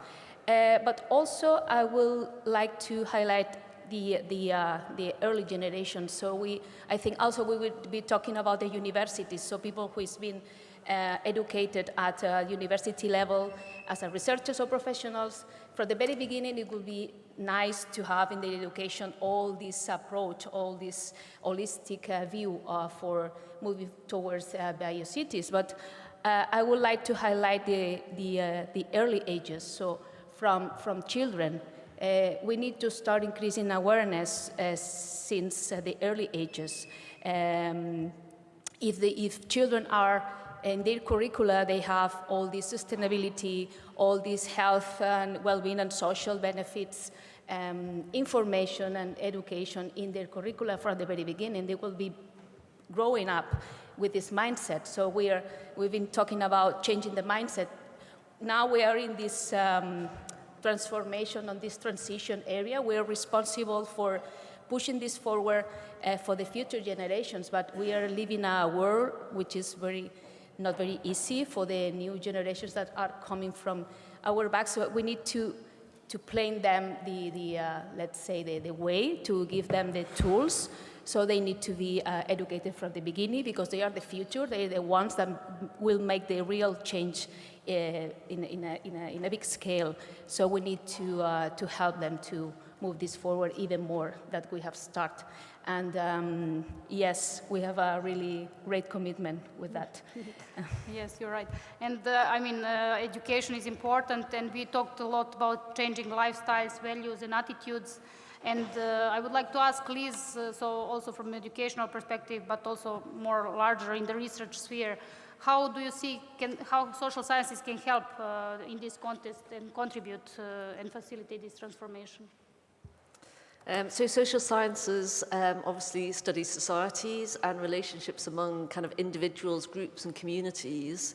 And it covers a wide range of disciplines, from economics to psychology, sociology, anthropology, also covering many different kind of theories and frameworks. But it can contribute in a number of ways. So partly that's through empirical research, so a better understanding of the kind of values and attitudes and behaviours of citizens. It can look at trends over time, so how views and attitudes change as we transform and move towards and have a better narrative around what a biocity might be. Research can also look at the kind of barriers and conflicts and the challenges that people are facing, and how what mechanisms could be put in place that could reduce some of those barriers and challenges, so that involvement in moving to biocities is improved. It could also look at kind of behaviour change. How do we encourage behaviours to change to be more sustainable, and what are the mechanisms and interventions that can support that, and test those out. And in terms of economics, obviously we've got cost-benefit analyses of interventions potentially, cost effectiveness. Social science can be part of evaluating nature-based solutions and interventions that can move us towards biocities. But also it gives people a voice. And so going back to the kind of social environmental justice issue and marginalized groups, then giving those people a voice, making them heard is really important. I'm part of a project at the moment in the UK looking at the social and cultural values of urban cities. And what we're doing is an interdisciplinary project. So it brings together social science, natural science, and arts and humanities. And we're thinking and working with a group of citizens around stories of the past around trees and forests, but stories of the present and stories of the future. So we talked this morning about how to change the narrative. So some of those approaches could help us to move towards a new narrative of what we want to see in the future based on, you know, how our values have changed over time. Okay, but of course, aside of social sciences, we need natural sciences. So I would ask Ricardo, in which way do you see, what are the main challenges, but also opportunities that biocities face in the context of climate change adaptation and mitigation? Yeah, I mean, for adaptation, the answer is quite simple in the sense that we are going to live in the cities. So, I mean, if there is a place where adaptation is absolutely crucial, it's where people live. Adaptation means the way we respond to the climate variability and changes. And examples there are, and are important to take in mind, for example, that floods that you think is more impacting the rural areas, in reality are more impacting urban areas than in terms of lives, in terms of cost, in terms of disruption infrastructure. So adaptation means that, okay, we have to rethink the cities in a way to respond to increasing floods, because this is what we really have in our scenarios. And this means that the green infrastructure are very important in this respect. As well, the warming, the heat island effects is increasing the temperature. We already know that the two things will add up, the heat island and the climate change. So the cities will be higher in temperature than the normal areas, let's say. So, and so the way in which we reduce also the hazard of high temperature is another important question. And we, again, we come back to the nature-based solutions to respond to this adaptation. There are other effects that are more complex of adaptation that includes also the social life, but let's, for example, think about food. Food will be more difficult, probably, to obtain, so networking, group of purchasing food, or things like that, or the small farming around the cities will become so important. So what we call, the food basket around the city, the 0 kilometer production could have an important measure for adapting to maybe some problems with food. From the point of view of mitigation, again, here we have you have said, I think also Giuseppe presented these numbers of greenhouse gas emissions related with the urban areas. And so there is an energy question, there is an efficiency question, and everything is quite known.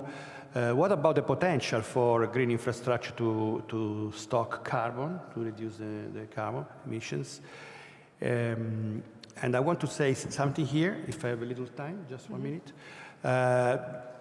In terms of quantity, planting trees in urban areas may be not so effective, We are more other instruments for reaching carbon sequestration, carbon neutrality, like avoiding deforestation, number one. Number two, planting trees in regeneration areas and things like that. But what could be important is to give the possibility, the people to participate in these mitigation actions through planting trees to preserve the green infrastructure. And maybe this could be an interesting, I don't know, point for our new center and our new director to probably creating a carbon fund of Biocities that could get some, money out of the carbon sequestered by green infrastructure and help to manage the green infrastructure. So this carbon fund could be a sort of additional money that the community can use for maintaining the urban forests, the green parks, and so on. So I think we are talking a lot about carbon trading around, reforestation, but the green parks in the cities can be really an interesting test bed of the possibility to gain some money externally put into the metabolism of the city in terms of the network of people and giving the possibility to use this money for implementing more and more the infrastructure. So that could be something, carbon fund for Biocities, maybe could be an interesting thing to discuss. I don't know. Thank you. That's important because, of course, economic aspects are always necessary to develop this transformation. So, because we talked a lot about challenges, I would just maybe briefly ask Clive if he can provide us which opportunities do you see, or maybe one good example in Europe that you would think of when it comes to Biocities. I'm glad that we're using the word opportunity rather than problems. There are, of course, difficulties. We probably spend our lives addressing those difficulties, but I think positive messaging is very important. There are, I think, examples. What we don't see, I think, at the moment is what I would call a whole city example. But what I think we do see are examples taking place within cities, within neighborhoods, and also within projects. I think what we need, however, to think about, and I suppose this is an optimistic note, is how we turn projects into sustainable citywide action. And that ultimately, I think, requires leadership.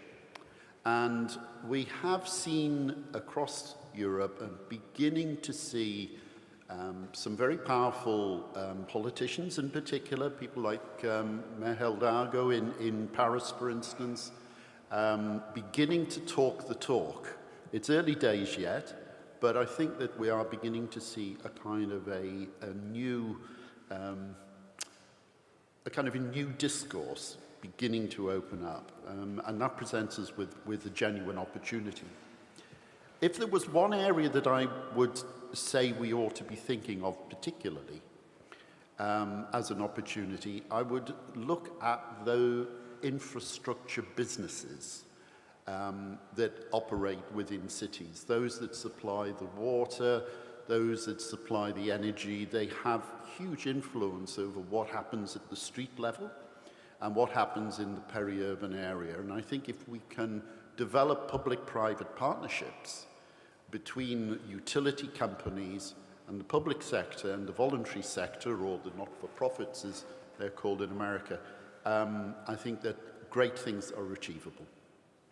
Thank you. And I would maybe now transfer to Fabio also, since you worked a lot also globally with FAO work, what are maybe some opportunities that you see globally for this concept of Biocities to be transferred further and developed? So opportunity for the global world. So from your work from FAO, so how do you see concept of Biocities transferred? Well, I think that we need to, let's say, take a concept of the Agenda 2030, no one left behind, and translate for the cities, no city left behind. Because, I mean, when we speak about cities, very often we refer to, let's say, champion cities. Rome, Barcelona, New York, Paris, so the big, the illuminated cities, the ones that are in our, myth of cities, in the narrative, the legend of cities. But we have, for example, just to give a figure about Italy, the greater part of population, of urban population, live in cities that are from 40,000 to 100,000 inhabitants. And very often they do not have resources, I mean, not only financial resources, but also human resources, knowledge resources, and so on. And if we broaden this situation, this aspect to all the other countries worldwide, we get an immense picture of situations, but all these cities need to be biocities, or would like to see to become biocities. So no city left behind means that globally we have to work transferring the knowledge that we are developing locally, but in a way that a twinning program or reciprocal learning aspect, the co-learning opportunities, the giving a hand to one city to the other becomes something concrete, practical. Not just a slogan to say, just to make some nice fog around the picture. So I think that from a global point of view, we have several aspects are key, like the work done with the United Nations. And I think we made a lot of work, and many others are making a lot of work in the last, from the IPCC panel to the UN Habitat. When we were in Quito for the launching of the new urban agenda in 2016, then we launched also the guidelines on urban and peri-urban forests. And that was a way of putting together the things that are in our, in our knowledge, in our expertise of importance for the cities. So networking, but also activating concrete opportunities. This morning, Stefano Boeri was citing the launching of the Great Green Wall of Cities that now have another name, is the Green Urban Oasis. This is another program that is going to some concrete solution and is oriented to not only the poorest cities, because it goes from Western Africa to Eastern Asia, but also to the most fragile cities, the one where the climate change is more harsh, because are the dryland cities. And we need to put all our efforts also to be keen of the fact that we need to not leave any city behind. Yes, that's true. And since most of our work, at least in the research agenda, was focused on the Europe as an area and the research done in Europe, and Dan said that he was one of the rare here that was not involved in this process, I would like to maybe ask you just to reflect briefly also from the USA perspective. How do you think that what is needed that these BioCity initiatives are globally recognized also? To build on what Fabio was talking about, there's demand for this information. There are cities, neighborhoods, communities that are looking for this kind of information. They crave it. It's of course not just conversations happening in this room. There's a demand, an interest, a lack of knowledge, so they love this kind of information. How to get it globally recognized, we can incorporate pieces of this into global recognition programs like Tree Cities of the World and Trees for Cities and other initiatives that help, that people want to gravitate towards for recognition themselves. But I feel like finding venues, finding ways to share implementation of these principles. When these principles are implemented and there's success breeds imitation. Everyone wants to learn from success and imitate the success and grow, and that's how a lot of it can go, not just in the big cities, to Fabio's point, but to the small communities who still have urban forests. They just might not be big cities, and there are lots of opportunities to do that. And I think one of the other areas that will help continue to grow the global recognition of these principles is moving beyond the forestry world to the health world, the water world, the economic world, some of the communities and constituencies that have been talked about earlier today, not just forestry people and conservation people talking to forestry people and conservation people, but talking to other segments of the community that all benefit from the principles of these biocities. Well, thank you. That was really good concluding, I think, sentence. So we need all on board in order to achieve what we envisioned. So I'm really happy that we still have time to engage audience. So I would now invite audience to for a few questions. So at least we have 20 minutes, so it's time for a few questions, definitely.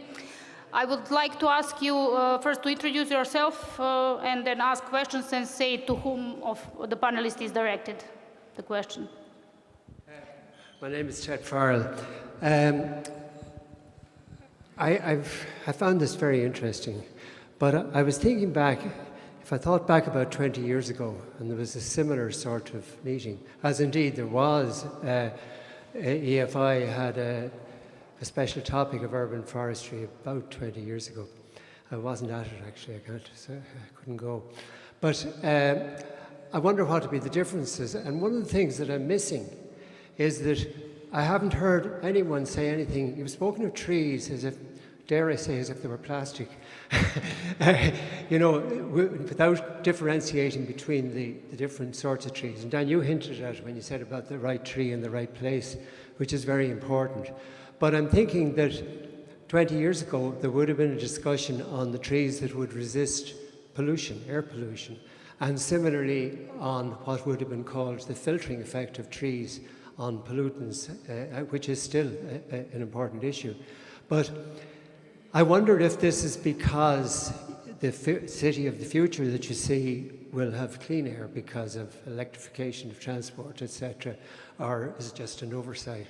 And or do you not think it's important? Well, do you ask somebody specifically from the audience, or maybe Monica, you can say something more because your group is also working quite a lot with air pollution. Well, you're in the chair. You make that decision. Okay. Well, thank you for the comment and the question, and you touch a very important topic that has not been mentioned a lot in the discussion today, which is this transport planning. So sustainable mobility, it's a key component for moving forward Biocities. Because if we want to plant trees or to make green infrastructures, we need public space free of cars. So the thing is that we have in between 60 and 80% of the public space which is dominated by cars in cities, and we need to recover this space for people and then for urban structures. And this is the electrification, the electric transportation is one of the solutions, but it's not the solution because even though they don't provide this air pollution because of combustion, but they provide other contaminants from the wheels and the other components that together with the road that provide other components to the environment. So changing the mobility to electric, it's not the solution. It's part of the solution, but we need to take out cars from the cities because gaining a space for people and also the cars are mostly like 90% of the time they are parked, so not in movement. So taking this place that could be used for green infrastructure and people to be, and then also having this green infrastructure, we are providing one of the mechanisms to improve the air pollution, not only because biodiversity and green infrastructures could be like reduce air pollution, but because we are reducing the source which is traffic. So we are reducing the source, which is the most important point, and we also will be contributing to lowering the heat, the urban heat effect. Also providing spaces for increasing physical activity. There was obesity mentioned by Mark. We have a problem with obesity. For example, in Spain, we have our youth and children. They are around, we have 50% of our youth and children with obesity or overweight. So they will provide also space for doing physical activity and also for socializing, which is also health. So, sorry?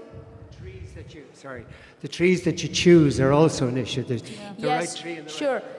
Yes, you're right. And actually this local focus is important because everything doesn't work in every place. So the species to select and how to put it, how they will grow or it will die, and how they be effective in reducing pollution. But it's not only because they are like filters for pollution, it's because we're also displacing cars. So, I mean, the sources of air pollution, heat, and other risks that the cities have because of this not sustainable transportation. Thank you. Dan, I would like to add something. We definitely see cities strategically planting trees and specific types of trees for stormwater management, for urban heat, cooling, or shading homes, pollution reduction, noise reduction. It's a really good point. Using not only the right tree in the right place just to have trees in the ground, but trees that are serving a broader purpose. Okay. We have one question here. Okay. Hello everybody, I am Colonel Lorenza Colletti from the Biodiversity Department of the Carabinieri Forestali. I try to be as quick as possible. It's fantastic that we are all aware about the importance of forests in general and about urban forestry. It's clear. About urban forests in special, I fully agree what was said by Dr. Ubalde about the importance of more education and information with children and citizens. If we do not teach the sense of belonging and the respect, they die, full stop. This conviction is coming from my personal, professional, and human experience that is quite long in forestry. But one problem for urban forests was slightly touched and maybe needs to be deepened a little bit, especially by Dr. Valentin and Dr. Lamb. Forest management, the management of urban trees. In Italy, in general, it's not good, you know. It's a problem. When they are young, the plants are abandoned, they don't receive water, they don't receive proper care, they die, full stop. Once they become big, they are pruned, crudely, usually, and they become dangerous, they become ugly, they become a problem, not a solution any longer. So what are you thinking about addressing this problem of proper management of urban forest, proper training of workers, not to mention proper training of local authorities that maybe they think that cutting is the easiest solution, but it's not. So, thanks. Do you want to start first? I share, absolutely, I agree with Lorenza. You touched the critical point, but you're right, it's a different level. This is the level of the authorities, the municipalities, they are not prepared, because for them it's a balance sheet, you know, it's a number, this is the money I have to spend, full stop. And that's not, there is not a really education in the public also management on this topic. You are completely right. I think this new facility here in Rome will spread this topic in education for managers. Why not? Maybe this could be an idea to invite, starting from Rome, going also in other cities, started to make some webinars, or I don't know, collecting the managers to learn and also to take into attention this. Hiring foresters or people with a degree on this is important in public administration. And in general, you are right on the point of a more ecological point of forest management. How do we manage a park? No, is it a normal forest? Not, maybe, but there are some similarities. There are some silviculture problems that are similar in some way. Why not, for example, for a bigger park, to think about another regeneration. No, it's not forbidden. Actually, this is the natural way to do it. No? Why we have to plant the tree already from the nursery, helping the nature to regenerate? So these are questions, could be technical, but also ecological, and I thank you for raising this point. I think it's very important. So then, do you want to continue? Yeah. I agree, it's a challenge. I think we've done better than ever globally talking about the benefits of trees, the ecosystem service benefits the trees, and cities are buying into that. Getting them to manage the forests is different, and we see it all around the world. It's a challenge. Our ability to put a cost benefit in front of decision makers so they understand an ounce of prevention is worth huge payoff for the many benefits that those trees provide. It is a huge challenge and opportunity for us. So Monica wanted also to add something. Yeah, thank you, because you make the point. I was thinking that a forest managing needs money, so for the maintenance, so money. Also, but this is political willingness, but if you don't have the money, or you have the budget and you have to prioritize where the money goes, a cost-benefit assessment will help, because when you translate the benefits into money, it's easier to understand, especially for the stakeholders that make decisions. And just to give a practical example, we have recently published a study on this green access. We have assessed how many mental health issues will be saved in the city of Barcelona when this program will be implemented completely. And we have estimated that 15%, around 50% of antidepressive drugs and also visits to mental health specialists will be avoided in the health system. And this is translated into around 45 million euros of cost saved in the healthcare. So that's understandable for those who are making decisions, and this is a cost-benefit assessment that could inform these decisions and to try to invest in health through investing in green access, so to moving forward to Biocities, because this is the benefit that could be, it's not only a waste of money for watering the trees and to maintain everything, but it's in the long term it has benefits. So, Fabio, do you want to add something? Just a couple of words, because I think this is a crucial aspect that was raised. First aspect, I would say that not many know about the concept of adaptive management. That means adapting the managing of urban forests and trees to changing conditions, changing governance, and so on. So it's very important to answer to your question, but I think it's a worldwide question, that we need to operate differently as compared to some tools that we had in the past. First of all, education. Lifelong learning by technical staff and by the people. Citizen science. Knowledge and knowledge.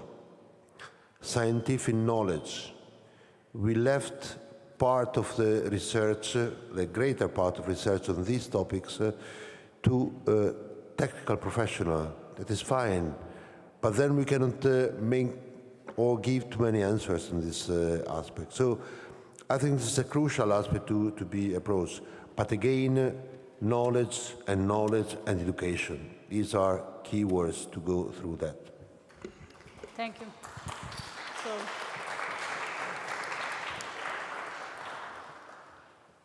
Mark, please. Yes. Thank you. Yeah. First, thank all the panelists, because being member of a panel is, after lunch in Italy is quite a challenge. I don't know what is more challenging here. No, thank you. I have a common question, and it's connecting some things that were mentioned today. Ricardo mentioned a carbon fund, which would be an amazing idea. But since we are talking about holistic approaches Biocities, I think this is something, Giuseppe, we could think carbon and biodiversity fund together, you know, and holistic in the sense that also we should be able to scale how do we compensate through carbon credits the carbon stored in the buildings. We were talking today about timber construction, how to stimulate. It's not easy. There are a lot of challenges, and Vicente could tell you. And I think an initial, you know, incentive could be if we could create carbon credits to compensate for the carbon stored in the timber. So it could be a holistic carbon fund, trees, wood in the buildings, and also a biodiversity component. And with these sort of funds, we could also finance the Fabio's issue of knowledge sharing, involving citizens. So I think here there is a lot of ingredients to think, and maybe the city of Rome could be one of the pilots for trying to implement such a carbon biodiversity fund. Yep, please. Yeah, I follow up. That's a great idea, yes, indeed. Carbon was the first thing that we talked about ecosystem services, no? And there is a market, there are trading, so it's very practical. But you are right, should not be only carbon, should be ecosystem services. Taking advantage, also, for example, there is the NFT trading today, you know, there's non-fungible token system that could be used for evaluating ecosystem services. They are not tangible, of course, but they are values. There are also examples that we can take some information about, for example, the natural capital work by in California on how evaluating ecosystem services. I think that the cities are perfect for doing that. You know, it's fantastic. You can really evaluate how much it costs for health, how much it costs for you save for air pollution, for water, for, you know, it's really very, very effective. And creating a fund that is on the basis of the natural capital values, there are metrics that it's possible to work on it. It will be really fantastic. And it could also go into this NFT type of market of non-fungible things that there are, for example, art pieces that are now put in the market this way. So that's a little bit of interesting innovation that may take place on this natural capital concept. Good. Yes. Thank you. I'm Rick de Vreese, leading the urban forestry team in the resilience program of the EFI office in Bonn, and also leading the Senior European Clearinghouse project on, as Clive already introduced, on urban forests as nature-based solutions. We have 10 case study cities, and 5 in Europe, 5 in China, and we have a little bit been thinking about this idea of carbon funding. And one of the challenges that the cities indicate to us is that trees are wonderful, they reduce costs for health insurance and so on, we all know, but one of the main issues is, apart from financial and administrative things, is that, for instance, for public health, which is most probably, but Monica can probably confirm this, but on a macroeconomic level, the importance of urban green space is most important for health, human health. So the savings that you make is most important on the health level. But in most cities or most countries, cities do not have any competence. They have no income, they have no funding for health, maybe a little bit in prevention, but it's the national level, it's private health insurance. So cities say to us, why do we have to pay for the trees? Because all the profits go to the public or private health insurance.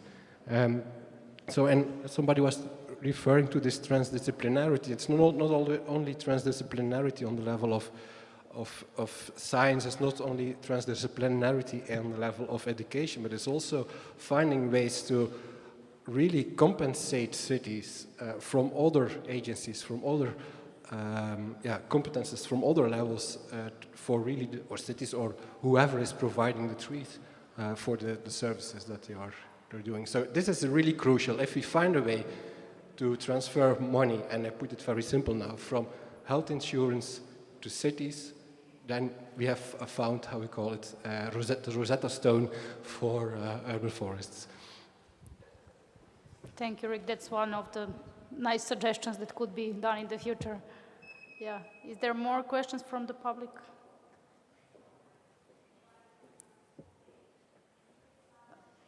No, I think if there are no more questions, we can move to the next concluding remarks. I want to thank all the panel. Thank you for these amazing discussions and for being here today. Thank you all. And now I am pleased to welcome here on stage Alessandra Capuano, Director of the Department of Architecture and Design, University La Sapienza, Roma. Welcome.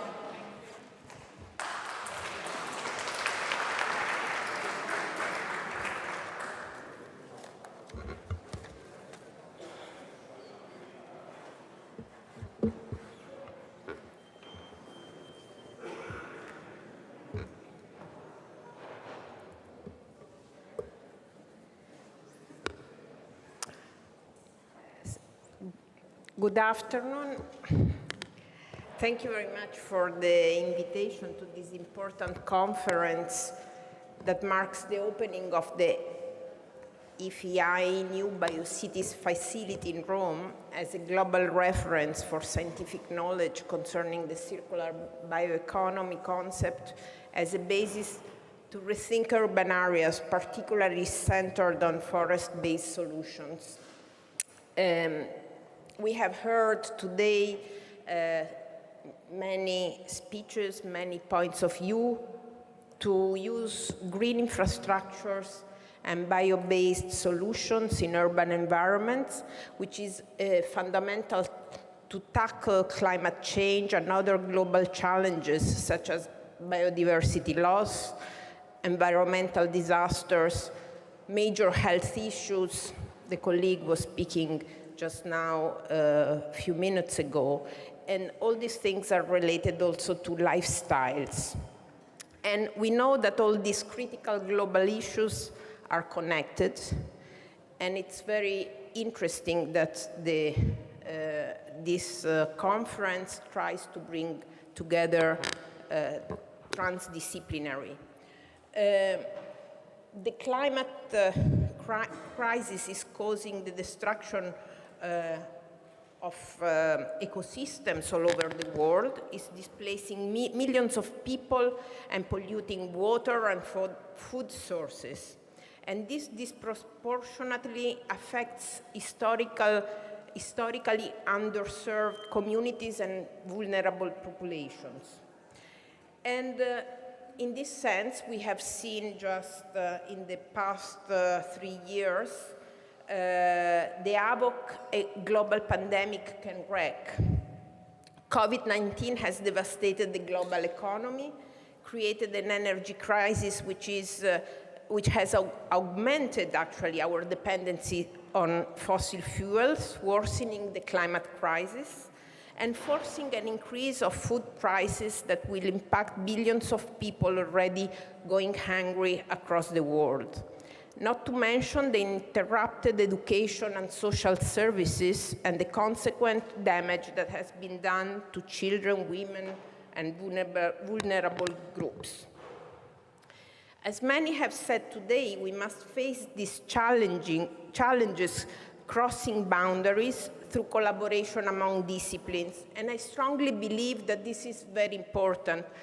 I am from the School of Architecture, I teach architecture, and in these last years I've done many research with my colleagues from forestry, but also with doctors and physicians, and also with archaeologists in different fields. And all these disciplines all have to do with the topics that we are discussing today concerning biocities. For instance, in Rome, there is a widespread sprawl of archaeological areas all around the country, and all the sites that have archaeology, since they are protected areas, because of the historic presence. They are also sites of biodiversity, and there are important studies that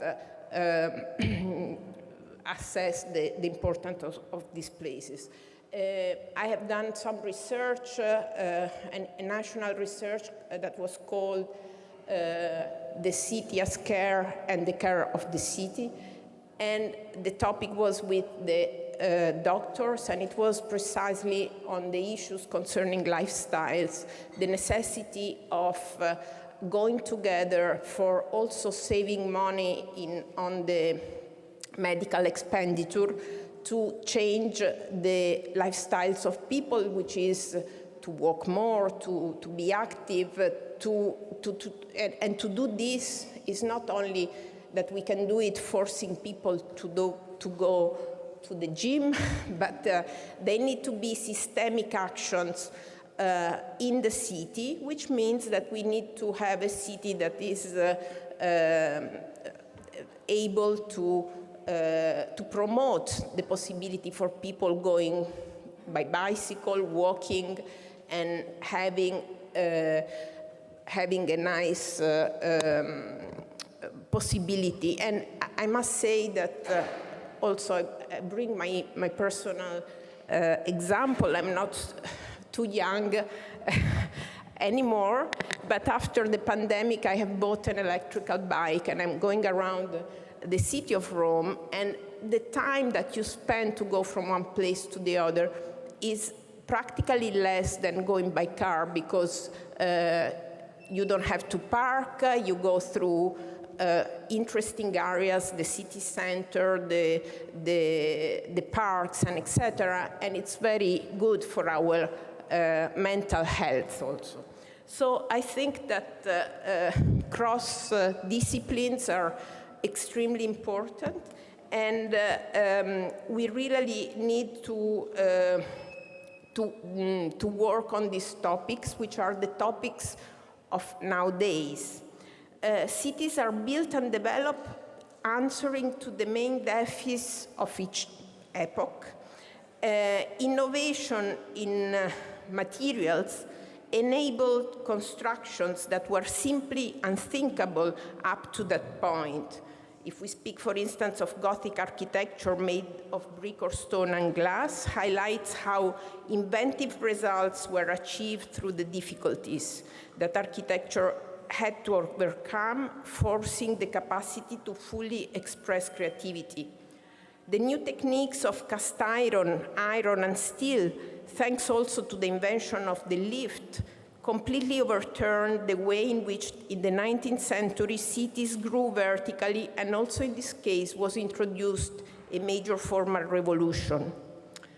The first issue of the magazine Concrete Quarterly, published by the Cement and Concrete Association in London, which came out in 1947, is evident in the elegant layout of the publication that the intention was to make a broad and convincing dissemination of the achievements of cement technology in post-war reconstruction in Europe and all over the world. And cement as the generating element of new architecture, or rather of its prodigious forms, showing the capacity of the building material of the century. Elegant black and white images illustrated projects realized all over the world that show different formal solutions, but seem to be animated by the same intentions. No negative news, no doubts, fabulous structures, unimaginable only a few decades earlier. The history of architecture written with a single material. But in the same decade, the opposite popular conviction was forming, which wanted cement to be the symbol and protagonist of an irreversible action of environmental degradation. In 1966, the song Il ragazzo della Via Gluck was popular in Italy, in which the singer Adriano Celentano used the expression breathing cement to evoke conditions of unacceptable deterioration of the quality of urban life. Today's development of building material raises further questions. There is an increasing focus on environmentally friendly building materials capable of ensuring a high level of sustainability, as well as solutions for self-supporting and earthquake-resistant structures. As the expression of conscious choices, materials are thus essentially complex historical and cultural clues expressing technological innovation, functional convenience, linguistic means of communications of the design culture. Messages that are sometimes clearly formulated, sometimes difficult to understand, sometimes they refer to the architectural object, sometimes to the environment hosting the intervention. In any case, they are always complex signs. Today we are gathered here in the eternal city, the city that more than any other place expresses continuity, to affirm instead that a new change is needed.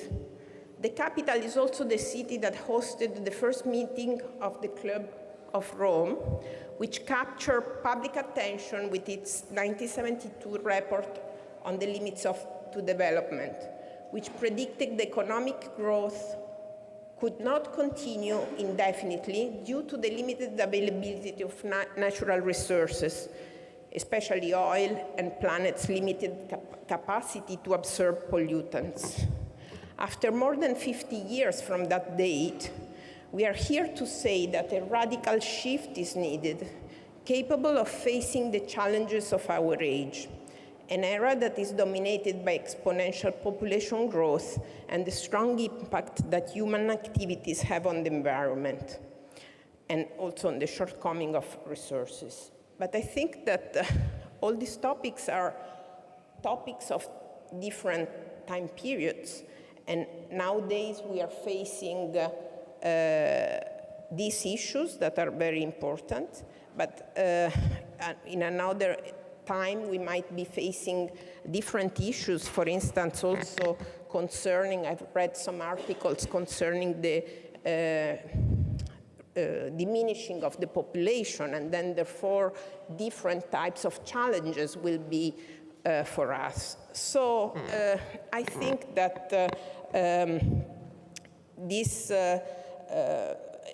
it's important to always keep in mind that we are going to certain periods of our life, and that also the solutions that we are proposing, of course, need also to be sustainable in themselves, because sometimes I'm wondering concerning, the quantity, for instance, of wood that we have to produce to transform cities into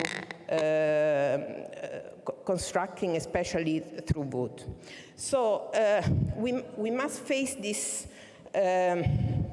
unsustainable trends by changing many of our habits nowadays. First, rethinking the way in which we build our cities and the manner in which we move.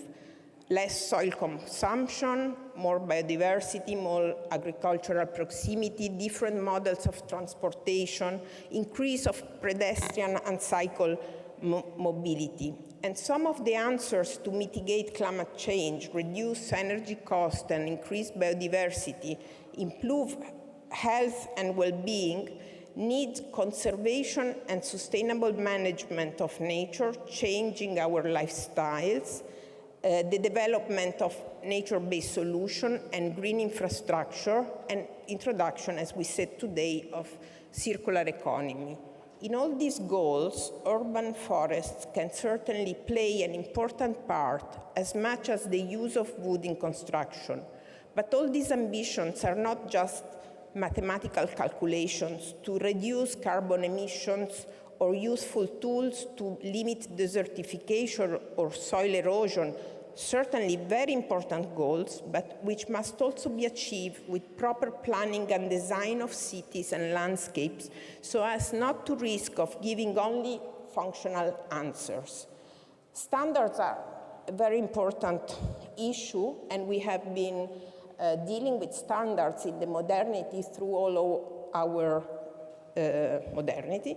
But I think that standards alone are not enough to design beautiful spaces and also to improve our cities. The artificial action of urban forestation has roots that go back quite a long way in time, from Olmsted Emerald Necklace Park in Boston, or the Amsterdam Bos of 1934, or even the Copenhagen Vestkoven. One of the first experiences of the use of the forest as an element of reorganization of metropolitan space and as a process of strengthening and defining open spaces, up to the experiences of the forest in the city of Milan in 1974, Il Bosco Città. So we need today to experiment these new actions that need to be systemic and not sporadic. And to do this, we need knowledge, wisdom, professionality. We need to reconnect men with nature. And we need to form new generations to all these transdisciplinary goals. Sapienza University, together with the University of Tuscia and the University of Molise, have put together some programs in this sense, and we firmly believe in the need of commitment to the training of professional figures capable of having a transversal approach in the field of landscape. So we have set up a complete chain of studies that boasts from the undergraduate 3-year degree, a master degree, and a doctoral course, especially dedicated to these landscape issues. This means an answer to environmental emergencies and also to the widespread demand for high-quality spaces.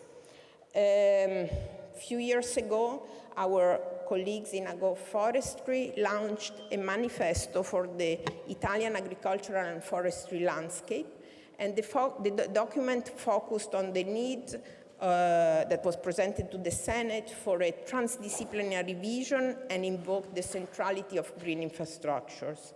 So this means the introduction of a new holistic approach to the conservation of protected areas to account issues of resilience and sustainability in terms not only of environmental protection, but also according to economic and social needs. We are in the age of specialisms, and instead there is an urgent need to see these issues not only in a sectorial way, but as a whole. And in this sense, from the public, it came out also a question regarding the importance, how they work, our municipalities nowadays. They work in a sectorial way, and it's very difficult to make them change. If you go to the transportation district and you ask to take away one lane to enlarge the walking space and the tramways, they would not follow the discourse because the standards for transportation and others and blah, blah, blah.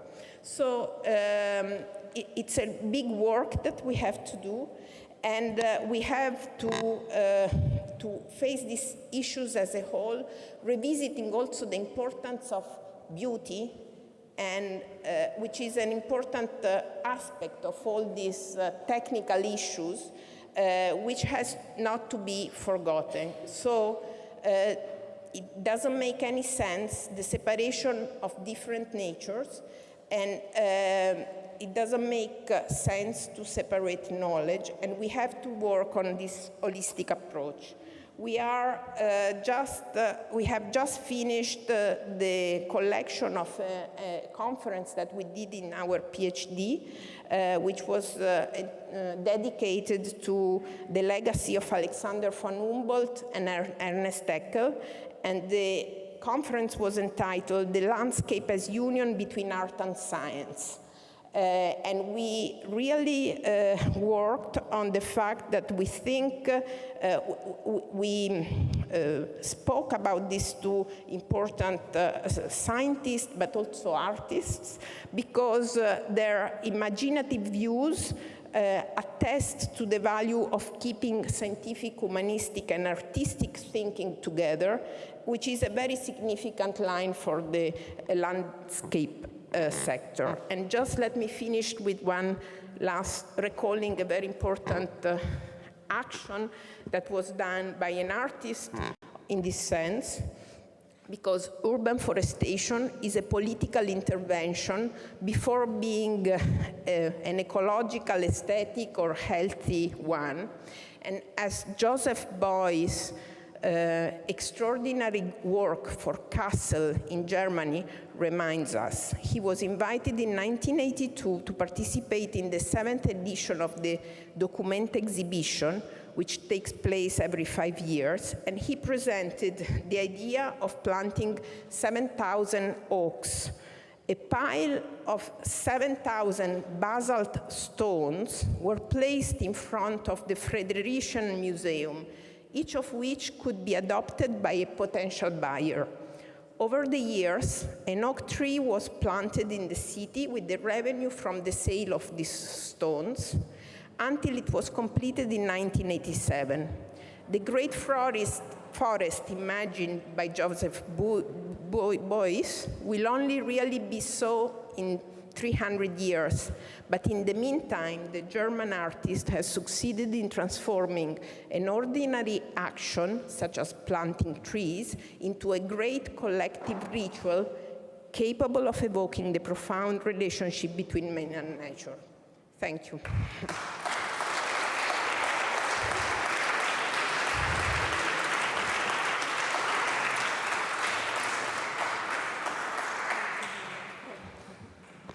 Thank you, Professor Capuano. We have now concluded our event, and I'm with pleasure that I welcome you to stay. But before going outdoor in the beautiful terrace to have a cocktail and network, I want to give you some important information. If you have left your bags and valuables in the wardrobe, I recommend you to take them, because from now on the wardrobe is unattended. So this is very good information to have. And also, when leaving, please leave your badge.